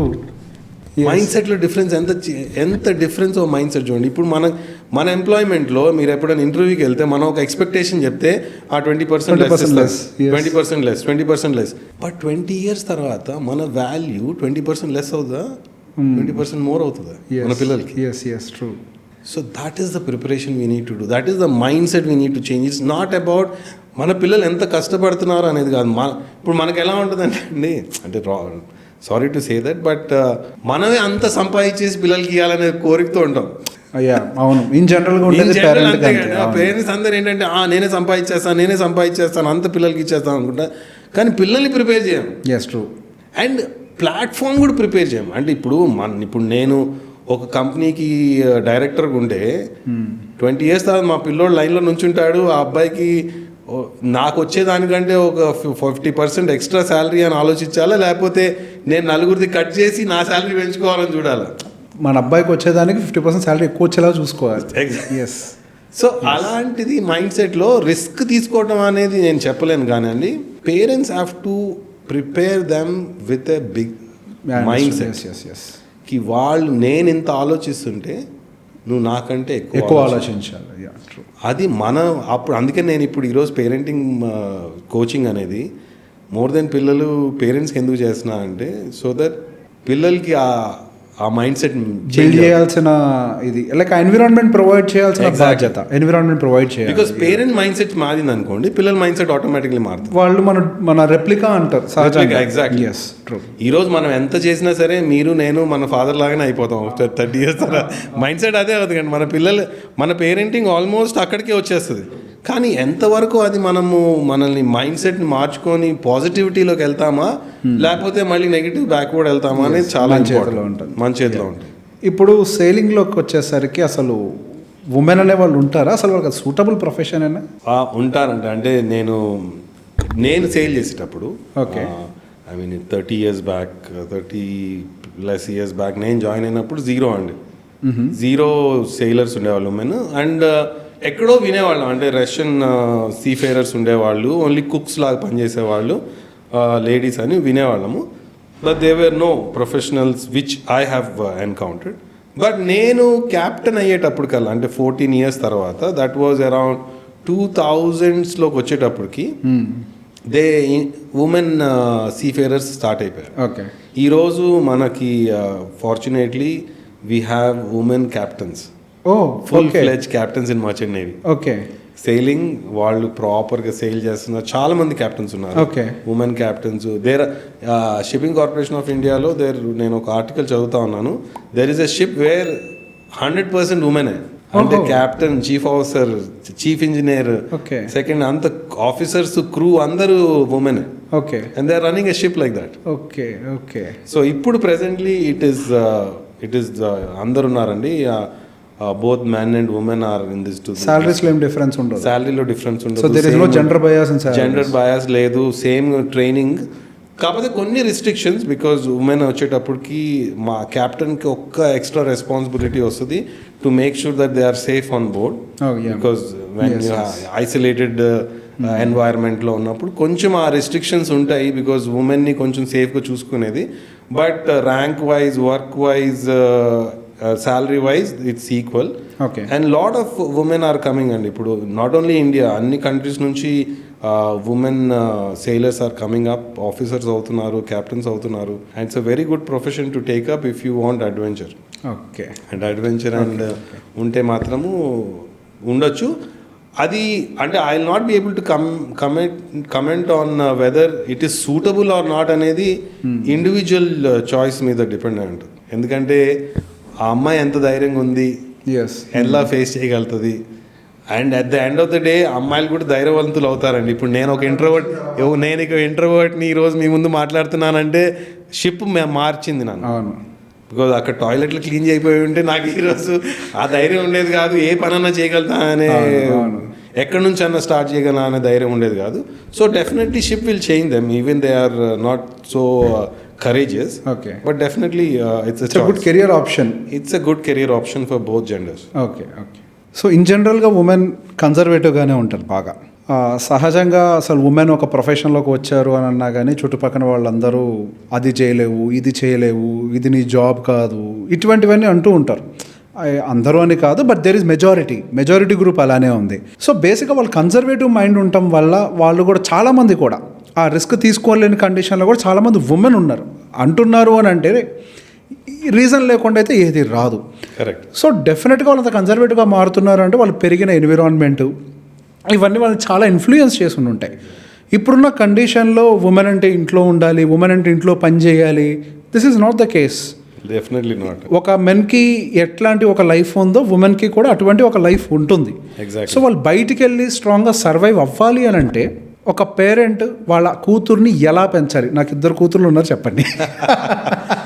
డెఫినెట్లీ అండి, I can comment on it. Definitely అంటే నాకు 2 అబ్బాయిలు, and but I can actually tell you how, I mean maybe the best way ఇదే అని కాదు, there is no right and wrong of raising somebody అండి. But నాకు తెలిసినంతవరకు నేను చెప్తాను, ఎందుకంటే మా చెల్లెల్ని నేను నాతో పాటు పెరగటం నేర్చుకున్నాను కాబట్టి.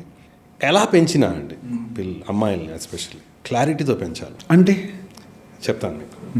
ఈరోజు ఈ ప్రజెంట్ జనరేషన్లో ఏమవుతుందంటే, ఒక చిన్న ఎగ్జాంపుల్ తీసుకుందాం. అమ్మాయి ఈరోజు పెరుగుతుంటే ఇంట్లో ఎస్పెషల్లీ మదర్స్ ఏం చేస్తున్నారంటే, మదర్స్ అండ్ ఫాదర్స్ బోత్ వాళ్ళని కంప్లీట్ 100% ఎంపవర్ చేస్తున్నారు. అంటే నువ్వు చదువుకోవాలి, నువ్వు నీ కాళ్ళ మీద నుంచోవాలి, నువ్వు వంటలు నేర్చుకోవాల్సిన అవసరం లేదు, నువ్వెవరికి అనిగమనిగా ఉండాల్సిన అవసరం లేదు, ఎవరికి భయపడాల్సిన అవసరం లేదు అని చాలా చాలా చాలా చెప్పి నేర్పిస్తున్నారు. అండ్ టిల్ వాళ్ళని బెస్ట్ ఎడ్యుకేషన్కి పంపిస్తున్నారు పేరెంట్స్, ఇంజనీరింగ్ చేయిస్తున్నారు, అన్ని ఎవ్రీ ప్రొఫెషనల్ ఫీల్డ్లో పంపించేస్తున్నారు. బట్ 22 అవగానే 22 ఏజ్ రాగానే సేమ్ మదర్, ఏ మదర్ అయితే నువ్వు కిచెన్లోకి వెళ్ళాల్సిన అవసరం లేదంటారో నువ్వు పెళ్లి చేసుకోవాలని స్టార్ట్ చేస్తారు. That's true. Yes. Okay. Yes.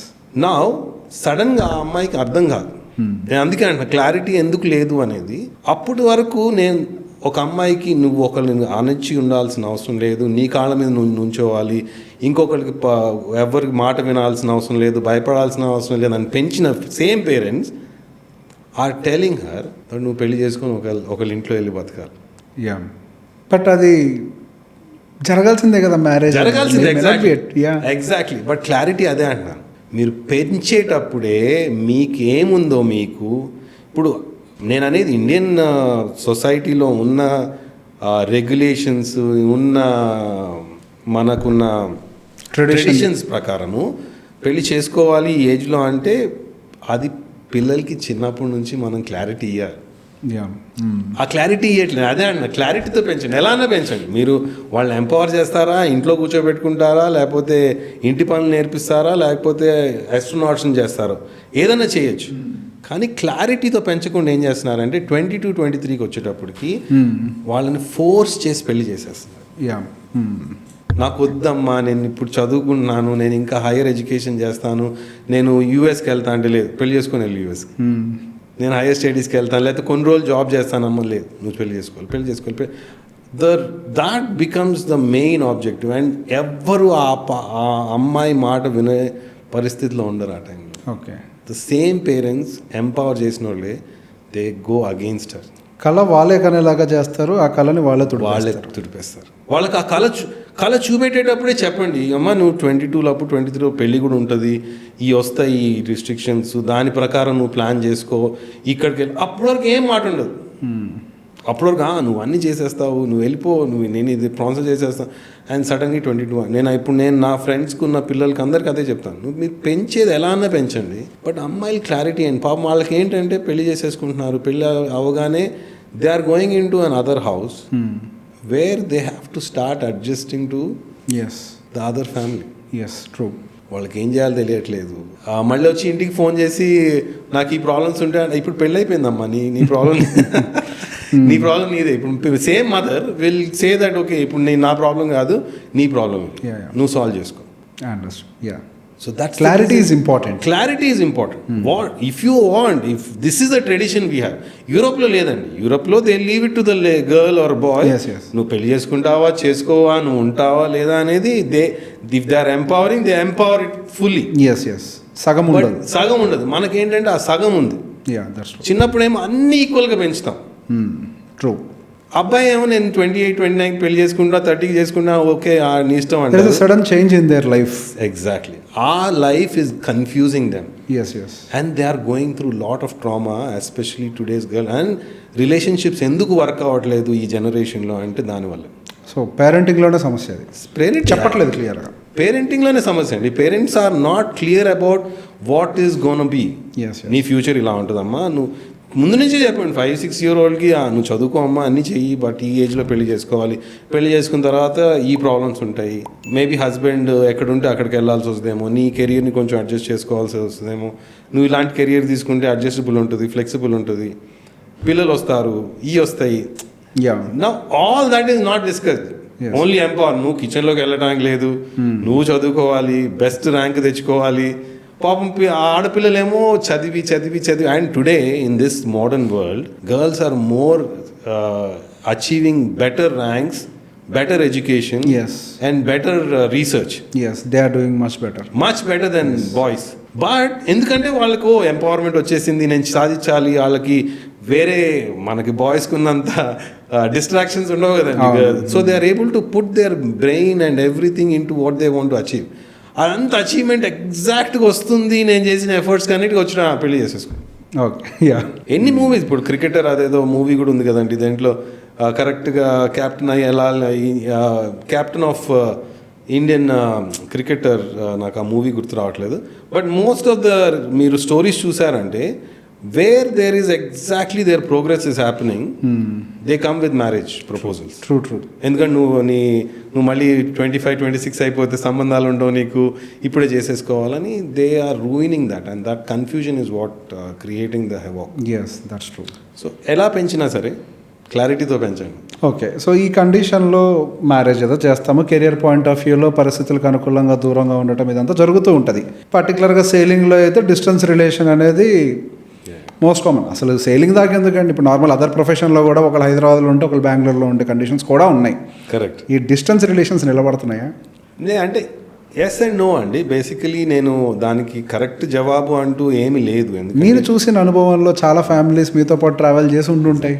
Only one thing అండి, డిస్టెన్స్ రిలేషన్షిప్స్ అన్నా సరే, లేకపోతే రిలేషన్షిప్స్ ఎట్ హోమ్ కలిసి ఉన్న రిలేషన్షిప్స్ అన్నా సరే, వర్క్ అవ్వటానికి both should have their own life. Okay. ఇండిపెండెంట్గా వాళ్ళకి వాళ్ళ లైఫ్స్ ఉండాలి. ఎవరి ఇండివిజువాలిటీ వాళ్ళకు ఉండాలి. I should respect your individuality and they have to respect. అది డిస్టెన్సా మనం కలిసి ఉంటున్నామా అనే దాంట్లో ప్రాబ్లం కాదండి. ఎప్పుడైతే ఇండివిజువాలిటీ ఉంటుందో వాళ్ళకి, మనం ఎక్కడున్నా సరే ట్రస్ట్ ఫామ్ అయిపోతుంది. ఓకే. ఇండివిజువాలిటీ లేదనుకోండి, లెట్స్ సే ఒక వైఫ్కి ఇండివిజువాలిటీ లేదు, హస్బెండ్ దూరం ఉన్నాడు, లేకపోతే హస్బెండ్ ఇద్దరు దూరం ఉన్నారు, ఇద్దరికి ఇండివిజువాలిటీ లేదు, వాళ్ళే ప్రపంచము, నాకు వాళ్ళు లేకపోతే ఇంకోటి లేదు, వాళ్ళ గురించి ఆలోచిస్తున్నామని ఒకవేళ జరుగుతుంది అనుకోండి డిస్టెన్స్లో, లాంగ్ డిస్టెన్స్లో. సో దట్ విల్ బికమ్, ఓ నువ్వు అక్కడ ఏం చేస్తున్నావు, ఇప్పుడు నువ్వు బయటకు వెళ్ళి ఎవరితో తిరుగుతున్నావు, ఇవన్నీ వస్తాయి, ఎందుకంటే trust will be breaking because Yeah. They don't have their own life. So అతి ప్రేమ ప్రమాదం, ఎవరి ఇండివిజువాలిటీ వాళ్ళకి ఇవ్వాలి. ఎగ్జాక్ట్లీ. సో అది మనం డిస్టెన్స్ అవన్నీ డిస్టెన్స్ రిలేషన్షిప్ వర్క్ అయినవి ఉన్నాయి. మనం ఒకటే ఇంట్లో ఉండి కూడా డిస్టెంట్గా ఉన్నవాడు కూడా మీరు డిస్టెంట్ రిలేషన్ అంటున్నారు. ఈ రోజు రిలేషన్షిప్స్లో I have so many things we keep coming in to coaching. ఒకటే ఇంట్లో ఉండి డిస్టెంట్గా ఉంటున్నారు ఇప్పుడు. సో ఇట్ డజంట్ మ్యాటర్ అండి. నేను అనేది ఎక్కడున్నా సరే ఇండివిజువాలిటీ ఉండాలి, వాళ్ళకంటూ ఒక లైఫ్ ఉండాలి, వాళ్ళకంటూ ఒక స్టెబిలిటీ ఉండాలి, ఇంకొకళ్ళ మీద డిపెండ్ అవ్వకూడదు emotionally, financially. Yes yes yes till then every relationship will work. Yes that's true. Nice. So when it comes to teenage వాళ్ళకి ఇన్ జనరల్గా అంటే చాలా వ్యాపకాలు వస్తూ ఉంటాయి, చాలా డిస్టర్బెన్స్లు అన్నీ ఆ ఏజ్లో క్రియేట్ అవుతూ ఉంటాయి వాళ్ళకి. మనిషి ఎటువైపు వెళ్తాడు అనేది టీనేజ్ డిసైడ్ చేస్తారు. ఆఫ్టర్ 19 వాళ్ళ కండిషన్ ఏంటనేది పర్టికులర్ ఇంటర్మీడియట్ టైం ఫ్రేమ్ అనేది చాలా ఇంపార్టెంట్. కరెక్ట్. వాళ్ళకు ఒక 10th తర్వాత వచ్చేటువంటి కొంతపాటి ఒక మెచ్యూర్డ్, నేను కాలేజ్కి వెళ్ళాను, ఒక ఆలోచన విధానం వాళ్ళు సొంతంగా ఆలోచించే ప్రయత్నం చేస్తూ ఉంటారు. స్కూల్ వరకు ఒక కమ్యూనిటీ సైడ్ నుంచి వస్తూ ఉంటారు, ఒక area. When it comes to intermediate సహజంగా చాలా మంది మంచి కాలేజ్లో చదవడానికి బయట స్టేట్స్ నుంచి కూడా వస్తూ ఉంటారు. సో అటువంటి టైంలో ఆ టీన్ని మనం ఎలా మోల్డ్ చేయాలి వాళ్ళ కెరియర్ పాడు కాకుండా?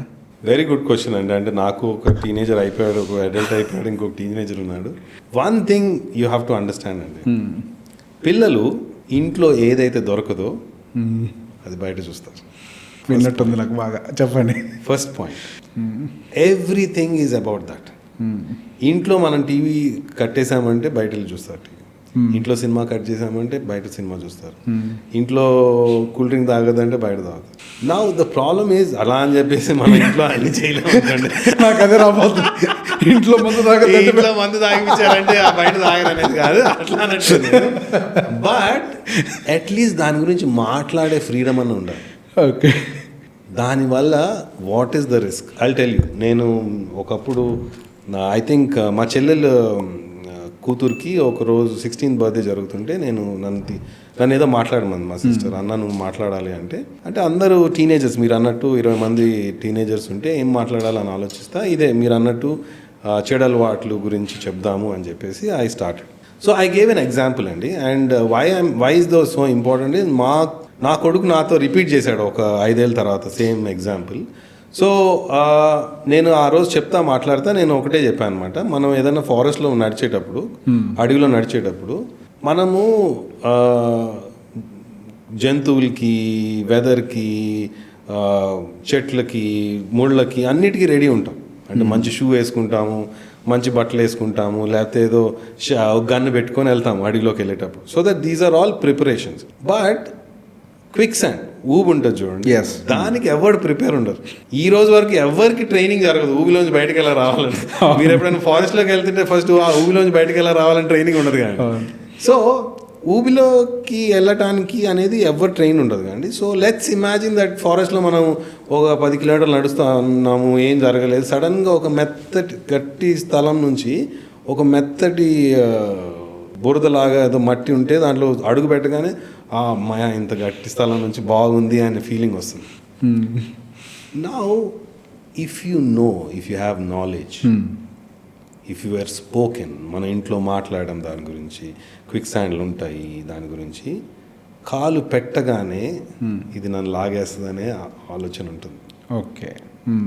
కానీ అది తెలియలేదు అనుకోండి, ఇదేదో బాగుంది, కొంతసేపు ఇంకో రెండో కాలు పెడదాం అండ్ మెల్ల లోపలికి వెళ్తాం. 3 స్టేజెస్ ఉంటాయండి క్విక్ శాండ్లో. మొదటి అడుగు పెట్టగానే బయటికి రావటం అనేది ఫస్ట్ స్టేజ్. సెకండ్ స్టేజ్ అనేది మనం సగం వరకు వెళ్ళినప్పుడు ఇంకొకరు చేయిస్తే మనం బయటికి రావాలి. మూడో స్టేజ్ ఇంకొకరు చేయించినా బయటికి రావాలి. Third stage your inside.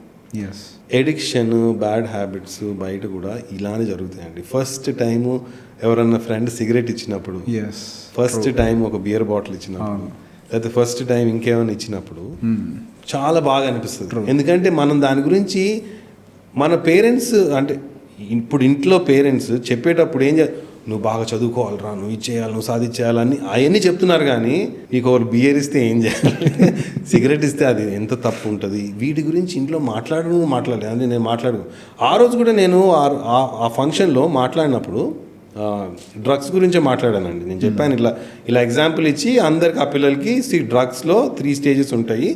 మీరు ఫస్ట్ టైం తీసుకున్నప్పుడు బాగా అనిపిస్తుంది, మత్తులో ఉంటారు, అండ్ అదే అనుకొని మీరు సెకండ్ టైం కూడా లోపలికి వెళ్తూ ఉంటారు, తెలీదు, అండ్ సెకండ్ స్టేజ్లో ఎవరైనా చేయి పట్టుకొని లాగాలి. సో ఫస్ట్ టైం మీ చేతికి ఒకళ్ళు ఇచ్చినప్పుడు నో చెప్పండి అని చెప్పాను. ఓకే. ఆ మెసేజ్ ఇచ్చిన తర్వాత మా ఫాదర్ పక్క నుంచి వచ్చి అన్నిసార్లు డ్రగ్స్ ఎడిక్షన్ గురించి ఇంత మంచి బర్త్డే పార్టీలో చెప్పాల్సిన అవసరం లేదు కదరా, ఎందుకు అంత అని ఊరికే నాకు కమెంట్ చేశారనమాట. సరే నేను కూడా గమ్ముకున్నాను. మా చెల్లెలు వచ్చి ఓకే బాగుందన్న, బాగా చెప్పావు అని. కానీ ఆ పార్టీ అన్నిట్లో ఒక్క ఫాదర్ వచ్చి నా దగ్గరికి thank you very much sir అంటే, నాకు ఆయన ఎవరో కూడా తెలియదు, అంటే మా చెల్లెలు ఫ్రెండ్సే ఉన్నారు అక్కడ. ఆయన వచ్చి thank you very much sir, నేను ఇంట్లో ఎలా మాట్లాడాలని తెలియలేదు, కానీ మీరు మంచి టాపిక్ చెప్పారు, లైక్ డ్రగ్స్ గురించి మాట్లాడారు, ఇది ఎవరు మాట్లాడలేకపోతున్నాం ఇంట్లో కూర్చున్నా. ఫాస్ట్ ఫార్వర్డ్ చేస్తే 5 years తర్వాత 5-6 years తర్వాత మా సన్ జర్మనీకి వెళ్ళేటప్పుడు ఒక రోజు కూర్చోబెట్టి నేను కాఫీ షాప్లో ఇట్లా చెప్తున్నా, ఇట్లా వెళ్తున్నావు నా 18 yearsలో నువ్వు ఒక్కడు వెళ్ళిపోతున్నావు, ఈ టెంప్టేషన్స్ ఉంటాయి, ఇవన్నీ నువ్వు ఏదన్నా చేయని జాగ్రత్తగా చేయి, బట్ ఓన్లీ వన్ థింగ్ నేను వద్దంటాను, డ్రగ్స్ తీసుకోవద్దన్నా. ఇమ్మీడియట్గా మా సన్ వచ్చి నాకు తెలుసు డాడీ క్విక్ శాండ్ అది, నేను దాంట్లోకి వెళ్ళను. అప్పుడు నాకు తెలిసింది అంటే if you are openly talking about the dangers, ఇంట్లో ఇది అవుతుంది, ఇది డేంజర్ ఉంటుంది అని మాట్లాడే సేఫ్ స్పేస్, అదే అన్నిటికీ సేమ్ థింగ్ అండి. మళ్ళీ నేను అదే అంటాను, ఈరోజు ఇంట్లో సేఫ్ స్పేస్ లేదు. Okay. Emotionally correct, emotional. Yes. And that is what parents have to provide. Okay. ఏదన్నా సరే నేను ఇప్పుడు మాట్లాడగలిగితే, సో మా పిల్లలిద్దరూ మాట్లాడుతూ మా పిల్లోడు వచ్చి చెప్తుంటాడు ఈ ఏజ్లో తాగేస్తున్నారు డాడీ సిగరెట్లు, ఆ క్లాస్లో. ఇప్పుడు biggest challenge is 5th standard నుంచి వేపింగ్ స్టార్ట్ అవుతుందండి, 5th 6th standard నుంచి. అంటే చాక్లెట్స్ లాగా చేస్తున్నారు పిల్లలు. Now how do you, unless until you give the freedom for people to share, ఇది తప్పు రైట్ అనేది మాట్లాడకుండా చదువు అని మీరు ఇప్పుడు చూసారంటే, మీరు అన్నట్టు మీ ఫ్రెండ్ అంత ఇంజనీరింగ్ జాయిన్ చేయించారు, ఒక్క సబ్జెక్ట్ ఫెయిల్ అవటం వల్ల, because they was no emotional safe space, he committed suicide. True. ఎంత చదువుతున్నాము అనేది ఇంపార్టెంట్ కాదు, ఎంత సేఫ్ ఫీల్ అవుతున్నారు ఇంట్లో అనేది చాలా ఇంపార్టెంట్. సో అది క్రియేట్ చేయాలండి. దాంతో క్రియేట్ చేస్తే lot of things will be easier. వాళ్ళు బయట ఏం చేసినా సరే మనకు వచ్చి ఈరోజు నాకు ఒకళ్ళు సిగరెట్ ఇచ్చారు, తాగాను, నాకు నచ్చలేదు, నచ్చింది అనే టాక్స్ చేయగలిగితే that is the best thing we can have. At least will have hand in hold, ఒక హోల్డ్ ఉంటుంది అట్లీస్ట్ గుంజడానికి అట్లీస్ట్ తెలుస్తుంది ఎక్కడికి వెళ్తున్నాడు. ఆ ఫ్రీడమ్ని మనం చేయగలిగితే, నేను అది కూడా చెప్తానండి. ఈరోజు బిగ్గెస్ట్ ఛాలెంజ్, మీరు నా రీల్స్ చూసి తెలుస్తుంది, ద బిగ్గెస్ట్ ప్రాబ్లమ్ ఈజ్ ఒక సైడ్ ఏమో అసలు సేఫ్ స్పేస్ లేదు ఇంట్లో, ఇంకొక పేరెంటింగ్ కూడా ఉంది, other extreme, they become the friends. Okay. ఒక సైడ్ ఏమో సేఫ్ స్పేస్ అంటున్నాం కదండి, సేఫ్ స్పేస్, ఒక సేఫ్ స్పేస్ లేదంటున్నాం, అదొక టైప్ ఆఫ్ పేరెంటింగ్. ఇంకొక ఎక్స్ట్రీమ్ పేరెంటింగ్ జరుగుతుంది, where the parents are becoming the friends of the children. నేను పేరెంట్ కాదు, నేను ఫ్రెండ్, నేను వీళ్ళతో తాగొచ్చు, నేను వీళ్ళతో పార్టీస్కి వెళ్ళొచ్చు, నేనే తాగిపిస్తాను, నేనే సిగరెట్ ఇస్తాను. లేడీస్ ఏమో కూతుర్ని నా బెస్ట్ ఫ్రెండ్, నేను పార్లర్కి తీసుకెళ్తాను, నేనేం చేస్తున్నా.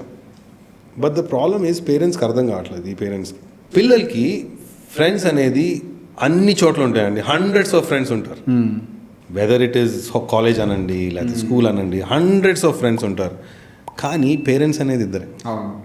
వాళ్ళ రోల్ని మార్చేశారనుకోండి, పిల్లలకి ఎవరి దగ్గరికి వెళ్ళాలో తెలియదు. అప్పుడు ఏమవుతుందంటే they will find a parent outside. Okay. ఏదో ఒక మెంటర్ని పడతారు. Okay. They take the parent role, ఎందుకంటే ఇంట్లో కూడా ఫ్రెండ్ ఉన్నాడు కానీ. Okay. That is the danger. So నేను ఎప్పుడు అంటే ఫ్రెండ్లీగా ఉండండి, ఫ్రెండ్ అవ్వద్దు. Both are different. You can be a friendly parent.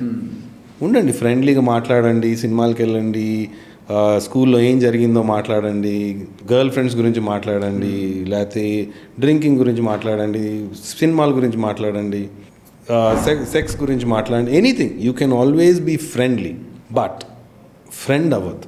Because friends అనేది చాలా మంది పనులు వాళ్ళతో పట్టుకొని అంటే చేసినా చేయకపోయినా ఫ్రెండ్ అవి చేయకూడదు. ఎందుకంటే there has to be one person in their life who can say no yes when the whole world is not able to say that. Yes yes yes ఒక ఫ్రెండ్ నో అనలేడు కానీ ఎస్ ఒక parent no అనగలుగుతాడు. ఆ parent అవ్వాలి మనం. Yes yes లోకం అంతా no అనలేకపోతే మనం అనగలగాలి. ఓకే అండ్ ఇంకొకటి ఏంటంటే వాళ్ళకి అవసరమైనప్పుడు మనం నుంచోగలగాలి. Okay and only parent can stand. Yes true. Friend ఉండలేదు. పేరెంట్.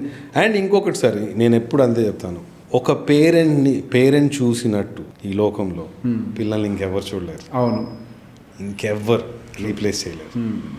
కానీ ప్రాబ్లం ఏంటంటే ఆ ప్రేమని ఎలా చూపెట్టాలో తెలియట్లేదు. దెర్ ఇస్ నో, అంటే ఇక్కడెక్కడ కూడా ఏదో ఒక భగవద్గీత రాసినట్టుగా పేరెంటింగ్ ఏమీ లేదు. Exactly. The point is simple sir. ఇప్పుడు ఒక్కొక్క కిడ్ ఒకలాగా ఉంటారు. ఎగ్జాక్ట్లీ. అండ్ మనకేంటంటే సార్, మీకు ఒక చిన్న ఈరోజు ఒక చిన్న డ్రైవింగ్ చేయాలి అంటే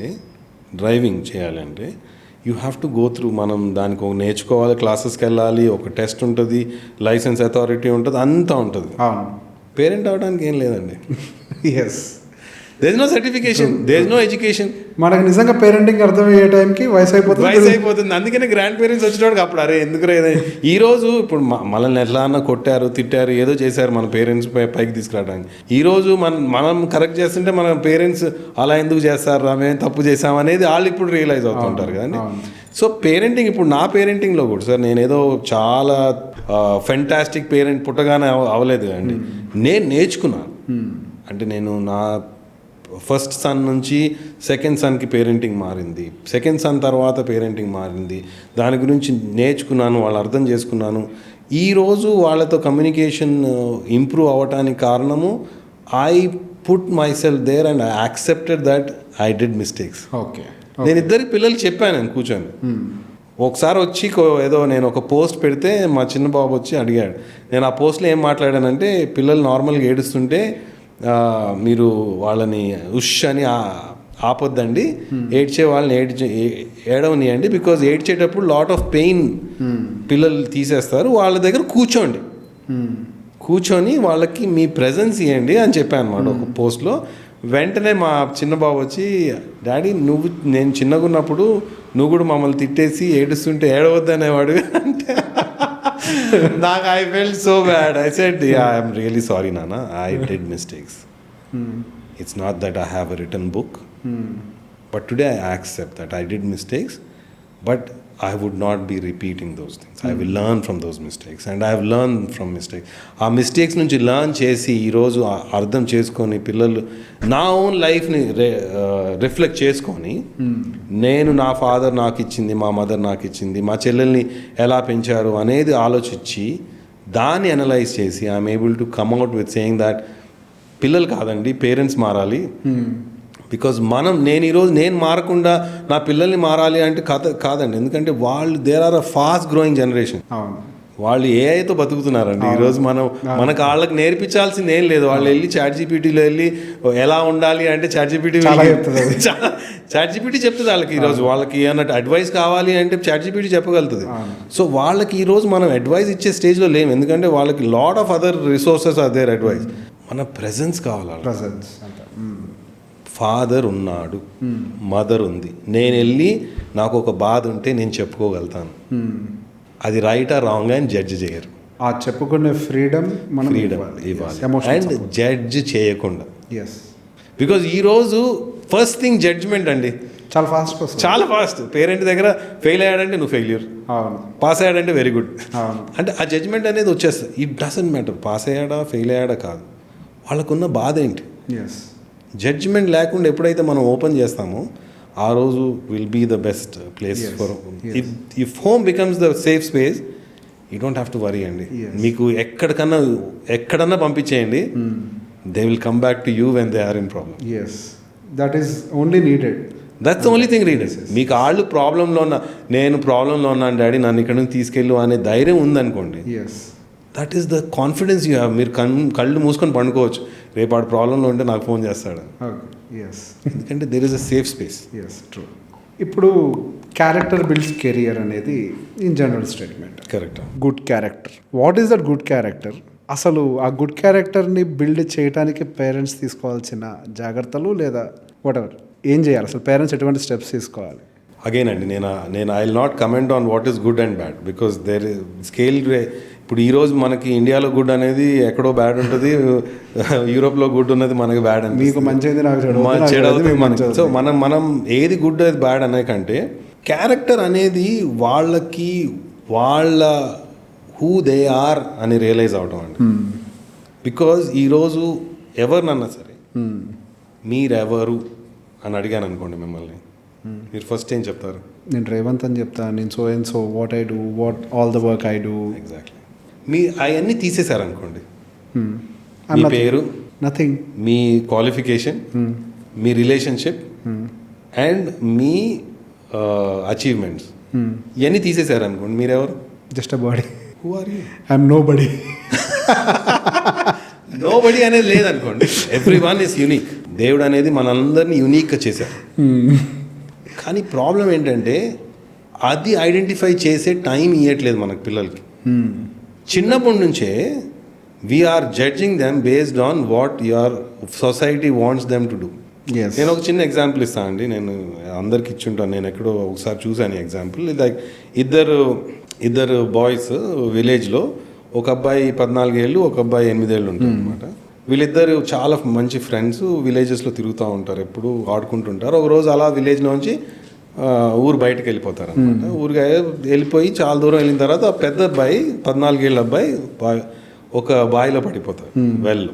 వెళ్ళిపోయి హెల్ప్ అని అరుస్తూ ఉంటే, నాకు ఆ 8 ఏళ్ళ అబ్బాయికి ఏం చేయాలో తెలియదు. పరిగెత్తుంటే ఊరు బయటకు వచ్చేసారు, ఎవరు కనిపించలేదు, చీకటి అయిపోతూ ఉంటుంది. సో ఈ అబ్బాయికి ఏం తెలియక ఒక రోప్ దొరుకుతారు, ఒక తాడు దొరికితే లోపల వేస్తే ఆ 14 ఇయర్స్ అబ్బాయి ఇలా పట్టుకొని ఉంటాడు. పైకి రావాలి అంటే రాలేకపోతుంటాడు. ఇంకా హెల్ప్ అని అరుస్తుంటాడు, ఏడుస్తుంటాడు. పాపం ఈ 8 ఏళ్ళ అబ్బాయి తిరిగి ఏం లేక ఇంకా ఏం చేయాలో తెలియక మొత్తం బలం పెట్టి లాగుతాడు. 8 ఏళ్ళ అబ్బాయి కొంచెం బలం పెట్టి లాగుతా పైకి వచ్చేసిన తర్వాత సేవ్ చేసేస్తాడు అనమాట. సేవ్ చేసి ఇద్దరు విలేజ్కి వచ్చారు. అప్పటికే అంత విలేజ్ వాళ్ళందరూ ఎక్కడికో తప్పిపోయారు, వెతకాలి అని అందరు వచ్చేస్తారు పంచాయతీ దగ్గరికి. అంతలోకి వీళ్ళు రాగానే వీళ్ళు స్టోరీ చెప్తారు, ఎక్కడికి వెళ్ళారా, ఎందుకు వెళ్ళారా అని చెప్తే, లేదమ్మా నేను ఇట్లా బావిలో పడిపోయాడు ఈయన, నేను ఎత్తాను అంటే అందరు నవ్వుతారు. 14 ఏళ్ళు అబ్బాయి బావిలో పడితే నువ్వు ఎలా ఎత్తుతావురా, నువ్వు అంత స్టోరీలు చెప్తున్నారు, మీరు లేట్ అయిన దానికి ఇది అంత కథలు చెప్తున్నారు అని చెప్తారు. లేదమ్మా మేము కరెక్టే, ఇలా పడిపోయాడు నేను ఎత్తాను అది అంటే, లేదు నువ్వు ఎలా ఎత్తుతావు అది అంటే, ఊరు పెద్ద వచ్చి అందరు నవ్వుతుంటే, లేదు ఆ పిల్లలు నిజం చెప్తున్నారు అని.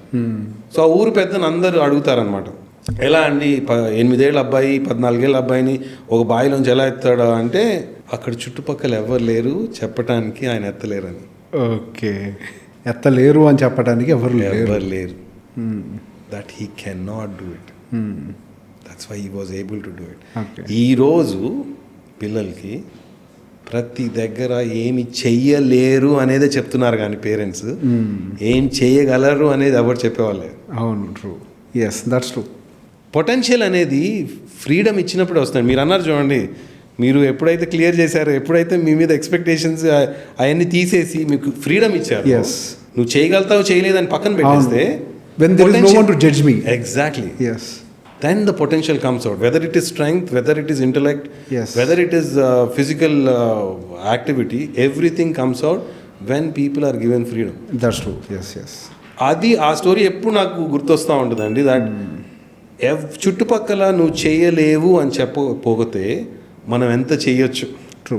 చిన్నప్పటి నుంచి మీరు చెప్తుంటే ఇప్పుడు నాకు స్ట్రైక్ అవుతుంది, నువ్వు చదవలేవు అని చెప్పారు కాబట్టి నేను చదవలేదు. ఎగ్జాక్ట్లీ. అది నువ్వు ఏం చదవగలుగుతావు, నువ్వు మ్యాథ్స్ చదవలేవు, చేయలేకపోతున్నావు. This is what we heard. Yes. And మనకేంటంటే నెగిటివిటీతో మోటివేషన్ అనుకుంటామండి. అంత మన టీచర్లు కూడా అంతే కదా, నువ్వు మొద్దువి, నువ్వు చేయలేవు అంటే అలా చెప్తే బాగా చదువుతారు అనుకుంటారు కానీ అలానే అయిపోతూ ఉంటారు. మీరు చెప్పినవన్నీ నాకు బాగా సింక్ అవుతున్నాయి sir. When I came to this intermediate బాగా ఫ్రస్ట్రేటెడ్ చైల్డ్లా ఉండేవాడిని నేను. కోపంతో అద్దాలు పొగలు కొట్టడం ఇట్లా ఉండేవాడిని. సహజంగా ఏం చేస్తారు, గదిలో పడేసి కొడతారు ప్రిన్సిపల్ జనరల్గా. మా ప్రిన్సిపల్ దగ్గర కూర్చోబెట్టుకొని మీద చెయ్యేసి, ఏంటన్నా నీ ప్రాబ్లం ఏంటి, ఎందుకు ఇట్లున్నావు అని మాట్లాడి, 2 రోజులు ఇంటికి వెళ్ళి వస్తావా, వెళ్ళి రాపో అని పంపించి, ఇదేంటి నన్ను కొట్టలేదు ఈయన వెరైటీగా. That's good, I mean perfect. ఆయన కోసం ఆలోచించడం మొదలుపెట్టా, మా సార్ ఫీల్ అవుతాడు నేను చేయకూడదు ఇవన్నీ అని. అదే అండి, ఫ్రీడమ్ ఎవరైతే ఇస్తారో అర్థం చేసుకుంటారో పిల్లల పొటెన్షియల్ పెరుగుతుంది. So that is what I always want to tell the parents. So ఇప్పుడు సహజంగా కెరియర్కి సంబంధించి సార్ ఒక్కొక్కరికి ఒక కళ ఉంటుంది. కొంతమందికి స్పోర్ట్స్లోకి వెళ్ళాలని ఉంటుంది. ఇంకా స్పోర్ట్స్ అయితే దారుణం. స్పోర్ట్స్ కళ ఉంది అని అంటే consider it is gone. First 10th class complete చేయి, నీకు 10th క్లాస్లో మంచి మార్కులు వస్తే నీ కెరియర్ అంతా బాగున్నట్టే అంటారు. తర్వాత ఇంటర్మీడియట్ కంప్లీట్ చేయి, ఇంటర్మీడియట్లో మంచి స్కోర్ వచ్చిందా అసలు కాలేజ్ అంతా నీ ఇష్టం అంటారు. కాలేజ్లోకి వెళ్ళిన తర్వాత నువ్వు ఈ 4 ఏళ్ళు చదువుకున్నావా ఇంకా జీవితం నీ చేతుల్లో అంటారు. ఒక్కసారి 4 ఏళ్ళు చదువుకొని ఉద్యోగానికి వెళ్ళావా పెళ్ళి చేసుకొని ఇదే నీ బతుకంటారు. ఈ కెరియర్ని పాపం ఒక పిల్లవాడు ఒకటి అవ్వాలి అని అనుకున్న తర్వాత ఒకళ్ళు ఇద్దరు కాదు 99.999% ఆఫ్ ద కిడ్స్ వాళ్ళు అనుకుంది చేయట్లేదు. ఇప్పుడు ఉన్న ప్రొఫెషన్లో ఉన్న వాళ్ళు మెజారిటీ ఆఫ్ ద పీపుల్ వాళ్ళు అనుకుంది చేయట్లేదు. డెఫినెట్లీ డబ్బు సంపాదించడం కోసం కేవలం దానికోసమే పనిచేస్తున్నారు. సో ఇప్పుడు ఒకవేళ if you have an opportunity as a father, పిల్లవాడికి వాళ్ళు అనుకున్న దానికి వెళ్ళటానికి ఆప్షన్ ఉంది అని అనుకుంటే మీరు వాళ్ళని అటువైపుగా గైడ్ చేస్తారా లేకపోతే కెరియర్ పోద్దని భయపడతారా? డెఫినెట్లీ అండి, వెరీ గుడ్ క్వశ్చన్. మా పిల్లోడి వరకు ఎందుకండి, నాది చెప్తున్నా కదండి. వెన్ నేను ప్రూవ్ చేయడానికి వచ్చానో షిప్పింగ్లోకి అదంతా పక్కన పెడితే, నేను ఎప్పుడైతే డిసైడ్ చేసుకున్నానో మా father is the one who actually supported. ఇంకెవ్వరికి అందరూ నాకు మా మదర్ భయపడారు, నా రిలేటివ్స్ అందరు. ఏంటంటే మనకి ఆంధ్రాలో సింపుల్ కదండి, ఇప్పుడు ఆంధ్ర తెలంగాణ మనకి సింపుల్ ఏంటంటే ఒక గవర్నమెంట్ జాబ్ రావాలి, లేకపోతే ఒక ఐటీ జాబ్ రావాలి, ఒక ఆఫీస్లో కూర్చోవాలి, పని చేయాలి. Okay, that is what every one wants. And మా ఫ్యామిలీలో అందరూ అంతే ఉండేవాళ్ళు. మా ఫాదర్ ఇంజనీర్ ఉండేవాళ్ళు, మా ఫాదర్ వాళ్ళ బ్రదర్స్ ఒకళ్ళు ప్రొఫెసరు, ఒకళ్ళు డాక్టర్ అంటుండేవాళ్ళు. నేను ఎప్పుడైతే వచ్చి కొత్త ప్రొఫెషన్, నేను వెళ్ళి షిప్లో ఉంటాను, 9 నెలలు ఇంట్లోంచి బయట ఉంటాను, వాటర్ మీద ఉంటాను, ఫోన్ చేయలేను, లెటర్లు రాయలేను అంటే మా మదర్ ఎలా ఉంటావురా అలా, నువ్వు అసలు నీకు తెలియదు ఎలా ఉండాలి, ఎందుకు అలాంటి ప్రొఫెషన్, చిన్న జాబ్ తీసుకొని ఉండొచ్చు, నువ్వు సేఫ్గా ఇక్కడ ఉంటే అక్కడ రిస్క్ ఉంటుంది, ఏమవుతావో తెలియదు అనేది. కానీ అక్కడ నన్ను సపోర్ట్ చేసింది మా ఫాదర్ కాబట్టి ఈరోజు నేను ఇక్కడ ఉన్నా అండి. అదే నేను చెప్తాను. నేను ఇప్పుడు డెఫినెట్లీ మా పిల్లలకు కూడా నేను అదే చెప్పానండి, దాట్ చదువు జాబ్ కోసం చేయొద్దని చెప్తానండి నేను ఎప్పుడు. అంటే మీరు ఏమో ఆశ్చర్యపోవచ్చు ఆ మాట, but it has a deeper meaning అండి. ఎందుకంటే ఈరోజు పిల్లలు చదువు జాబ్ కోసం చేస్తున్నారు. And if you chase money you will never be able to make money అన్నట్టు. మీరు జాబ్ కోసం చేసినప్పుడు, మనీ వస్తుందని చేసినప్పుడు ఎప్పటికీ సాటిస్ఫై అవ్వలేరు. బట్ నేను ఎందుకు చెప్తా అంటే పిల్లలకి, నేను ఎప్పుడు చదువు నాలెడ్జ్ కోసం చేయమంటా. ఎప్పుడైతే నాలెడ్జ్ వస్తుందో ఐడియాస్ వస్తాయి. ఐడియాస్ వస్తాయో మనం కొత్త బిజినెస్ పెట్టుకోవచ్చు. బిజినెస్ పెడతాము, ఆ ప్యాషన్తో money is a secondary thing. ఈరోజు ఎవరన్నా స్టోరీ తీసుకోండి సార్, ఎవరెవరైతే మనీ చేస్తారు, ఎవరెవరైతే ఉన్నారో, weather it is a film star, top Shahrukh Khan తీసుకోండి, టెండూల్కర్ తీసుకోండి, లేకపోతే ఇలాన్ మస్క్ తీసుకోండి, లేకపోతే అంబానీ గారిని తీసుకోండి, ఎవరన్నా పాలిటిక్స్లో తీసుకోండి, they never follow money, they follow passion. Cricketer అంటే ఎవరైతే క్రికెట్ ఆడతారు, ఇప్పుడు సింపుల్ ఎగ్జాంపుల్ ఈజ్ మీరు ఎవరైతే మనీ ఫాలో అయ్యారో క్రికెట్లో ఈరోజు వాళ్ళు కనిపించరు. బట్ ఎవరైతే ప్యాషన్ ఫాలో అయ్యారో దే ఆల్వేస్ ఆర్ విజిబుల్. ఇప్పుడు టెండూల్కర్ ఇన్ని ఇయర్స్ అయిన తర్వాత కూడా ఆయనే కింగ్. ఎందుకంటే ఆయన ఓన్లీ ప్యాషన్కి వచ్చారు. ఆయనకి డబ్బులు ఉంటాయా లేదు, క్రికెట్ ఆడాలి, రోజు ఆడాలి. ధోని ఆయన టీసీ నుంచి వదిలేసి వచ్చాడు అంటే he just wanted to play cricket. డబ్బులు వచ్చినా రాకపోయినా ఆయన దగ్గర గవర్నమెంట్ జాబ్ ఉండింది. ఆయన రైల్వే నుంచి కూడా క్రికెట్ ఆడి ఉండొచ్చు, కానీ ఆయన సెట్ నేను క్రికెటే ఆడతాను, దాని తర్వాత మనీ విల్ ఫాలో. సో నేను ఎప్పుడు సజెస్ట్ చేసేది అందరికి అదే అండి, నేను నా పిల్లలు కూడా చెప్పింది అదే, నేను ఎవరికన్నా చెప్పేది అదే, that follow your passion and money will be a secondary thing.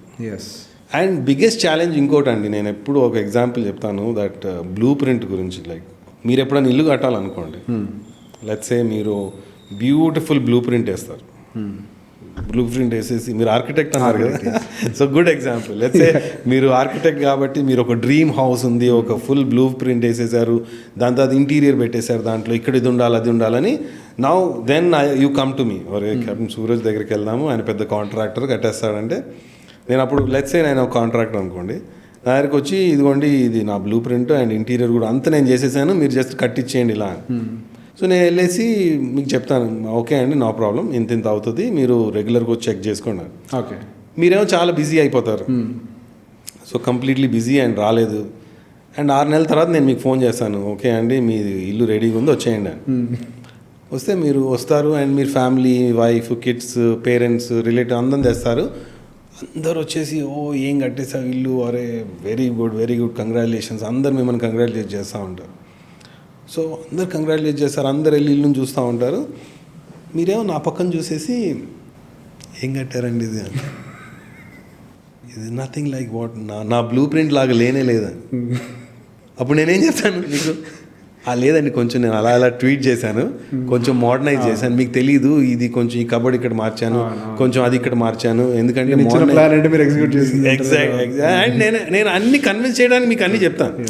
నా మీరేంటంటే, అండ్ దాంతోపాటు నేనేం యాడ్ చేస్తానంటే, చూసారా మీ ఫ్యామిలీ మెంబర్స్ ఎంత హ్యాపీగా ఉన్నారో, మీ ఫ్రెండ్స్ ఎంత అప్రిషియేట్ చేస్తున్నారో, ఇది బాగాలేకపోతే మీరు ఎలా అంటారండి, ఇది బాగుంది కాబట్టి అందరు చేస్తున్నారు, ఇది బెస్ట్, ఎందుకంటే నేను కొంచెం మోడర్నైజ్ చేశాను డిజైన్, మీకు ఇది మీకు ఇది చాలా వర్కౌట్ అవుతుంది చూసుకోండి.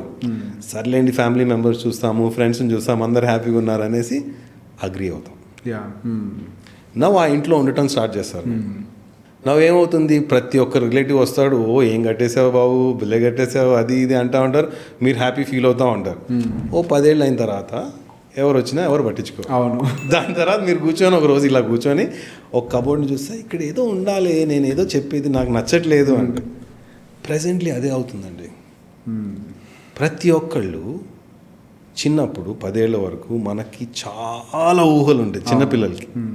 మీరు మీ పిల్లల ఏజ్ ఎంత ఉంటుంది, చిన్నపిల్లల 7 సంవత్సరాలు. ఇప్పుడు మీ పాప ఒక బొమ్మలు పెట్టుకొని ఒక ఆట, క్రియేటివిటీ, వాళ్ళకి ఇమాజినరీ ఫ్రెండ్స్ ఉంటారు, వాళ్ళ టీ పార్టీ అంటారు, వాళ్ళకి జడలు వేస్తుంటారు, they have so much going in there brain, lot of imagination. వాళ్ళ బ్లూ ప్రింట్ అనేది మనకు అర్థం కూడా కాదు. వాళ్ళకి ఆ బ్లూ ప్రింట్ ఉంటుంది, నేను ఇది అయిపోతాను, నేను సూపర్ మ్యాన్ అయిపోతాను, యానిమేషన్ సినిమానే తీస్తారు, యానిమేషన్ వాళ్ళ లోపలే జరుగుతూ ఉంటుంది. ఇప్పుడు నేను చిన్నప్పుడు ఉన్నప్పుడు నాకు గుర్తుంది, నేను పైలట్ ఏరోప్లేన్ నేను పైలట్ అవుతాను, లేకపోతే ఎస్ట్రోనాట్ ఇది. అండ్ నేను అనేది వాళ్ళకి దాంట్లో డౌట్ లేదండి. మీరు పిల్లల్ని అడిగారు అనుకోండి, దే ఆర్ వెరీ క్లియర్. వాళ్ళు ఆ టీ పార్టీలో ఇంకొక ఇమాజినరీ ఫ్రెండ్ కూర్చున్నారు వాళ్ళకి, మనకు కనిపించలే అంతే. They are very clear of that blueprint. కానీ ఏమవుద్దంటే మనకి అది అర్థం కాదు కాబట్టి there are lot of contractors in our life. Parents అంటాము, టీచర్లు అంటాము, రిలేటివ్స్ అంటాము, ఫ్రెండ్స్ అంటాము, వీళ్ళందరూ వచ్చేసి ఆ ప్లాన్ని మారుస్తూ ఉంటారు. ఒక్కొక్కళ్ళు వచ్చి ఒక్కొక్క గీత ఈ గీత ఇక్కడ తీసేసి ఇది పెట్టండి. ఫైనలీ ఏమవుద్దంటే ముందు బాగానే ఉంటుంది, ఫస్ట్ 10-15 years ఆ ప్లాన్లు అందరు అప్రిషియేట్ చేస్తుంటారు కదా, పర్లేదు అందరు అప్రిషియేట్ చేస్తున్నారు, ఈ జాబ్ బాగానే ఉంది అనుకుంటాం. కానీ ఏ రోజైతే ఆ అప్రిసియేషన్ పోతుందో, వ్యాలిడేషన్ ఉండదో, అప్పుడు మనం క్వశ్చన్ చేసుకున్నాం, ఎందుకు చేస్తున్నాం ఇది, ఏంటి నేను వేసిన ప్లాన్ ఏంటి, అసలు నేను ఎందుకు ఈ ప్లాన్లో, అప్పటికి మర్చిపోతాం కదా మన బ్లూ ప్రింట్ ఏంటి. మనం అనుకుంటాం మన జీవితం మన గీతలే, ఎగ్జాక్ట్లీ చుట్టుపక్కల వాళ్ళు గీసిన గీతలే మన జీవితం. అండ్ అందుకనే పెద్ద అయ్యేటప్పటికి ఎందుకు చేస్తున్నామని తెలియక అది ఏదైతే గీత రాశారో దాన్ని తుడిపే లేక దాంట్లో ఉండటానికి ట్రై చేస్తాం. We try to adjust. ఎప్పుడైతే మనం అడ్జస్ట్ అవుతామో హ్యాపీగా ఉండడానికి ఉండలేమండి. ట్రూ. అడ్జస్ట్మెంట్ అంటే హ్యాపీగా ఉండదు. అందుకే నేను అంటాను, ఎందుకంటే అడ్జస్ట్మెంట్ ఎప్పుడు అవుతుందంటే మీరు మనీ ఫాలో అయినప్పుడు అడ్జస్ట్మెంట్ అవ్వాలి. అంతే. ఇప్పుడు మీరు చెప్పినట్టుగా అది చదువు, ఇది చదువు, నెక్స్ట్ ఎందుకు ఇదంతా డబ్బు కోసం, జాబ్ కోసం. ఎగ్జాక్ట్లీ. It's not passion. అక్కడ ఫాదర్కి ప్యాషన్ లేదు, కొడుకుని అది చేయాలని ఇంకా ఛాన్స్ లేదు, వీళ్ళకి ఛాన్స్ లేదు. ఎగ్జాక్ట్లీ. సో అది నేను అంటాను. ఇప్పుడు పిల్లలకి నేను చెప్పేది, నా పిల్లలకి సజెషన్ ఇవ్వాలన్నా అదే, that follow your passion and parents have to guide. Yes. Because it's not that sometimes ఆ ప్యాషన్ ఏంటో కనుక్కొని ఆ ఎబిలిటీ వాళ్ళకు ఉందా, వాళ్ళకి ఆ ట్రైనింగ్ వస్తుందా. నేను ఒకప్పుడు 8th grade మా పెద్దోడు ఉన్నప్పుడు అస్సలు స్కూల్కి వెళ్ళను, చదవను, నాకు ఇంట్రెస్ట్ లేదు, అది అంటే నేను ఒకటే చెప్పాను, నాకు స్కూల్కి వెళ్ళాలనే రూల్ లేదు నాన్న, ఎనీథింగ్ 8 hours చేయను.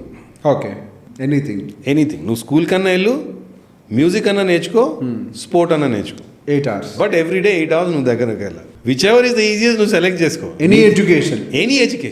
వెదర్ ఇట్ ఈస్ నువ్వు మ్యూజిక్ నేర్చుకుంటావా, నేను పెడతాను. నువ్వు చదవాల్సిన అవసరం లేదు, కంప్లీట్ ఎందుకంటే రెహమాన్ స్కూల్ ఒకటి ఉంది తెలుసా మీకు? They only teach music. Yes, ఉన్నాయి ఇప్పుడు పెట్టేవాళ్ళు పెడుతున్నారు. దాంట్లోంచి బయట ప్రోడక్ట్స్ ఆర్ అమేజింగ్ ప్రోడక్ట్స్ వస్తున్నాయి. వాళ్ళు వైలన్ వేసారంటే ఈరోజు ఆ వైలన్ వింటుంటే కూర్చోవచ్చు, అలాంటి వాళ్ళు వస్తున్నారు బయటికి. బట్ నేను అదే చెప్పాను మా బాబుకి, 8 hours ఏదో ఒకటి చేయాలి. ఓకే, నువ్వు మ్యూజిక్ నేర్చుకుంటావా, స్పోర్ట్స్ చేస్తావా, లేకపోతే చదువుకుంటావా, అలా హార్స్ రైడింగ్ చేస్తావా, స్విమ్మింగ్ చేస్తావా, it doesn't matter, but 8 hours every day you have to do something. Okay, product అది ఎక్కడ లీడ్ చేస్తుంది అనేది నీ ఇంట్రెస్ట్ బట్టి తీసుకో. ఎస్, అది ఇంపార్టెంట్ అండి. చదువు అనేది ఎట్లానా చేయొచ్చు కదా. ఇప్పుడు ప్రతి ఒక్కళ్ళు చదివిన వాళ్ళే సక్సెస్ అవ్వారు అనేది దాంట్లో పెట్టుకుంటే ఈరోజు ఆయన ప్రతి ఒక్క బిలియనర్ అలా ఉండరు కదండి. ఇప్పుడు మనం చదివిందే చేసే కండిషన్ కూడా లేదు. మెకానికల్ ఇంజనీరింగ్ చదువుతారు, వెళ్ళి ఐటీ జాయిన్ చేస్తారు. మీరు ఎంసీఏ చేశారు, క్యాప్టెన్ అవుతున్నాము. అదే అంటే మీరు ఆర్కిటెక్ట్ అయ్యి ఈరోజు మీరే వెల్త్ మేనేజ్మెంట్లోకి వచ్చారు. సో అది అట్లా అంటున్నారు. అండ్ అదొక మైండ్ సెట్ కూడా అయిపోయిందండి. ఇప్పుడు మాకు మా ఫ్రెండ్ వాళ్ళ పిల్లల గురించి మాట్లాడుతూ ఉంటే, ఫస్ట్ ఇంజనీరింగ్ చేయి, దాని తర్వాత ఆలోచించి నువ్వేం చేయాలనుకుంటే అలానే ఆలోచిస్తున్నాయి. ఇప్పుడు first engineering, then you can think of. But engineering చేసేటప్పటికి జాబ్ వచ్చేస్తుంది. ఇప్పుడు ఆ జాబ్లోంచి వెళ్ళిపోతూ ఉంటారు. సో అలా నేను ఎప్పుడన్నా అంటే ఆ ప్యాషన్ డ్రివెన్గా వెళ్ళిపోవాలి. ఏ రోజైతే జాబ్ తీసుకుంటామో ప్యాషన్ పోతుంది. నేను ఇంకొక ఎగ్జాంపుల్ ఇస్తాను. మా కజిన్ది, వెరీ ఇంటెలిజెంట్ కజిన్ అండి, యూఎస్లో ఉంటాడు. ఆ అబ్బాయి అంటే నాకు చిన్నప్పుడే 5-6 years అప్పుడే డిక్షనరీ, అంటే 10 years లోపలే డిక్షనరీ బై హార్ట్ చేసేసాడు. అంటే వర్డ్, మీరు డిక్షనరీలో ఏ వర్డ్ చెప్పినా మీనింగ్ చెప్తాడు, అంత ఇంటెలిజెంట్ ఉండేవాడు అనమాట. సో మేము అనుకున్నాం ఆల్రెడీ యూఎస్లో ఉండేవాడు, ఎలా అన్న మెడిసిన్ అయిపోతుంది అని. యూఎస్లో ప్రీ మెడిసిన్ చేయాలి కదండి, ప్రీ మెడ్ అని ఉంటుంది. మీరు గ్రాడ్యుయేషన్ చేసిన తర్వాత మెడిసిన్లోకి వెళ్తారు. గ్రాడ్యుయేషన్ కూడా కెమికల్ ఇంజనీరింగ్లో చేశాడు. You can do anything. Okay, okay, ఏదైనా చేసి మెడిసిన్లోకి వెళ్ళొచ్చు. ప్రీమెడ్ ఒకటి ఉండాలి, వాళ్ళ సిస్టమ్ వేరు. సో గ్రాడ్యుయేషన్ చేసిన తర్వాత మెడిసిన్లోకి వెళ్తారు. సో సరేలే కెమికల్ ఇంజనీరింగ్ తీసుకున్నాడు. దాని తర్వాత కెమికల్ ఇంజనీరింగ్ తీసుకుని క్యాంపస్ ఇంటర్వ్యూ వచ్చింది. ఓ ఇక్కడ జాబ్ వస్తుంది కదా, నేను జాబ్ చేస్తా, దాని తర్వాత మెడిసిన్ చేస్తానులే అని వెళ్ళాడండి. ఫాస్ట్ ఫార్వర్డ్ 15 years ఈ రోజుకి జాబ్ చేస్తున్నాడు. ఆ మెడిసిన్ పోయింది. He could have been the best surgeon in the world. So once ఒక టార్గెట్ ఉంది అని అంటే మధ్య మధ్యలో వచ్చే టెంప్టేషన్స్ మనం, అందుకని ఈరోజు ఇప్పుడు ఒక యూపీఎస్ ఆఫీసర్ అయ్యాడు అనుకోండి, 4 years డెడికేటెడ్, అది నా ప్లాన్ అని చదివితే వచ్చేస్తుంది. అంతేగాని ఇంట్లో ఫోర్స్ చేసి చదివిస్తే ఎవరికి రాదు. ట్రూ, దట్స్ ట్రూ, అది రాదు అట్లా. ఎవరైతే అవ్వాలనుకుంటారు అంటే అది ఎలా అన్న మోటివేషన్ ఉండొచ్చు. కొంతమందికి ఆ 12th ఫెయిల్ అని ఒక మూవీ ఉంది కదా, ఐ సా దాట్ అండ్ నేను అనుకున్నాను నాలాంటిది ఎవరో మూవీ 11th ఫెయిల్ అంటే నా మూవీ అవుతుంది. కానీ 12th fail is a beautiful movie for kids. అంటే మీరు ఒక పోలీస్ ఆఫీసర్, మీరు అన్నట్టు ఒక ప్రిన్సిపల్ మిమ్మల్ని పక్కన కూర్చోబెట్టుకోవడం వల్ల ఈరోజు మీరు ఇలా ఉన్నారు. మా ఫాదర్ నన్ను కూర్చొని వాట్ నెక్స్ట్ అనడం వల్ల నేను ఇక్కడ కూర్చోన్నాను. ఆ 12th క్లాస్లో ఆ పోలీస్ వచ్చి ఆయనకి చెప్పడం వల్ల he became a UPS officer. So someone has to guide them. I feel that has to be the parent. Yes. అందుకని ఈరోజు చాలాసార్లు పేరెంట్స్ నాకు ఫోన్ చేసేసి, నా టీనేజ్ బాయ్స్ గర్ల్స్ ఉన్నారండి, కొంచెం కోచ్ చేయండి అంటే, నేను అన్నాను మీతో 2-3 నిమిషాలు మాట్లాడతా అండి మీ ఇద్దరితో అంటే, నేను వెంటనే అవుతాను, మీ పిల్లలతో ఏం ప్రాబ్లం లేదండి, మీకు కోచింగ్ కావాలా సార్ మామూలుగా వెళ్ళిపోలేదంటే ఆయన. సో నేను అలా చెప్తాను, మీరు కోచింగ్ తీసుకోండి, దాని తర్వాత మీకు ఇంట్లో మాట్లాడతాను. బికాజ్ మీకే అర్థం కానప్పుడు నేను అందుకనే అండి ఈరోజు మా వైఫ్ ఇది స్కూల్ నడిపిస్తూ ఉంటుంది దాంట్లో నెల్లూరులో. అండ్ ఆ దాంట్లో మేము చేసేది ఇదే అండి, బేసికలీ కిడ్స్ని స్కూల్లో ఎంపవర్ చేస్తున్నాము, పేరెంట్స్ని నేను కోచింగ్ తీసుకుంటున్నాను, టీచర్స్కి కోచ్ చేస్తున్నాం. ఎందుకంటే ఇప్పుడు ఆ ఎన్వైర్న్మెంట్ని చేంజ్ చేయలేదు అనుకోండి, పిల్లలు దే కెనాట్ గ్రో.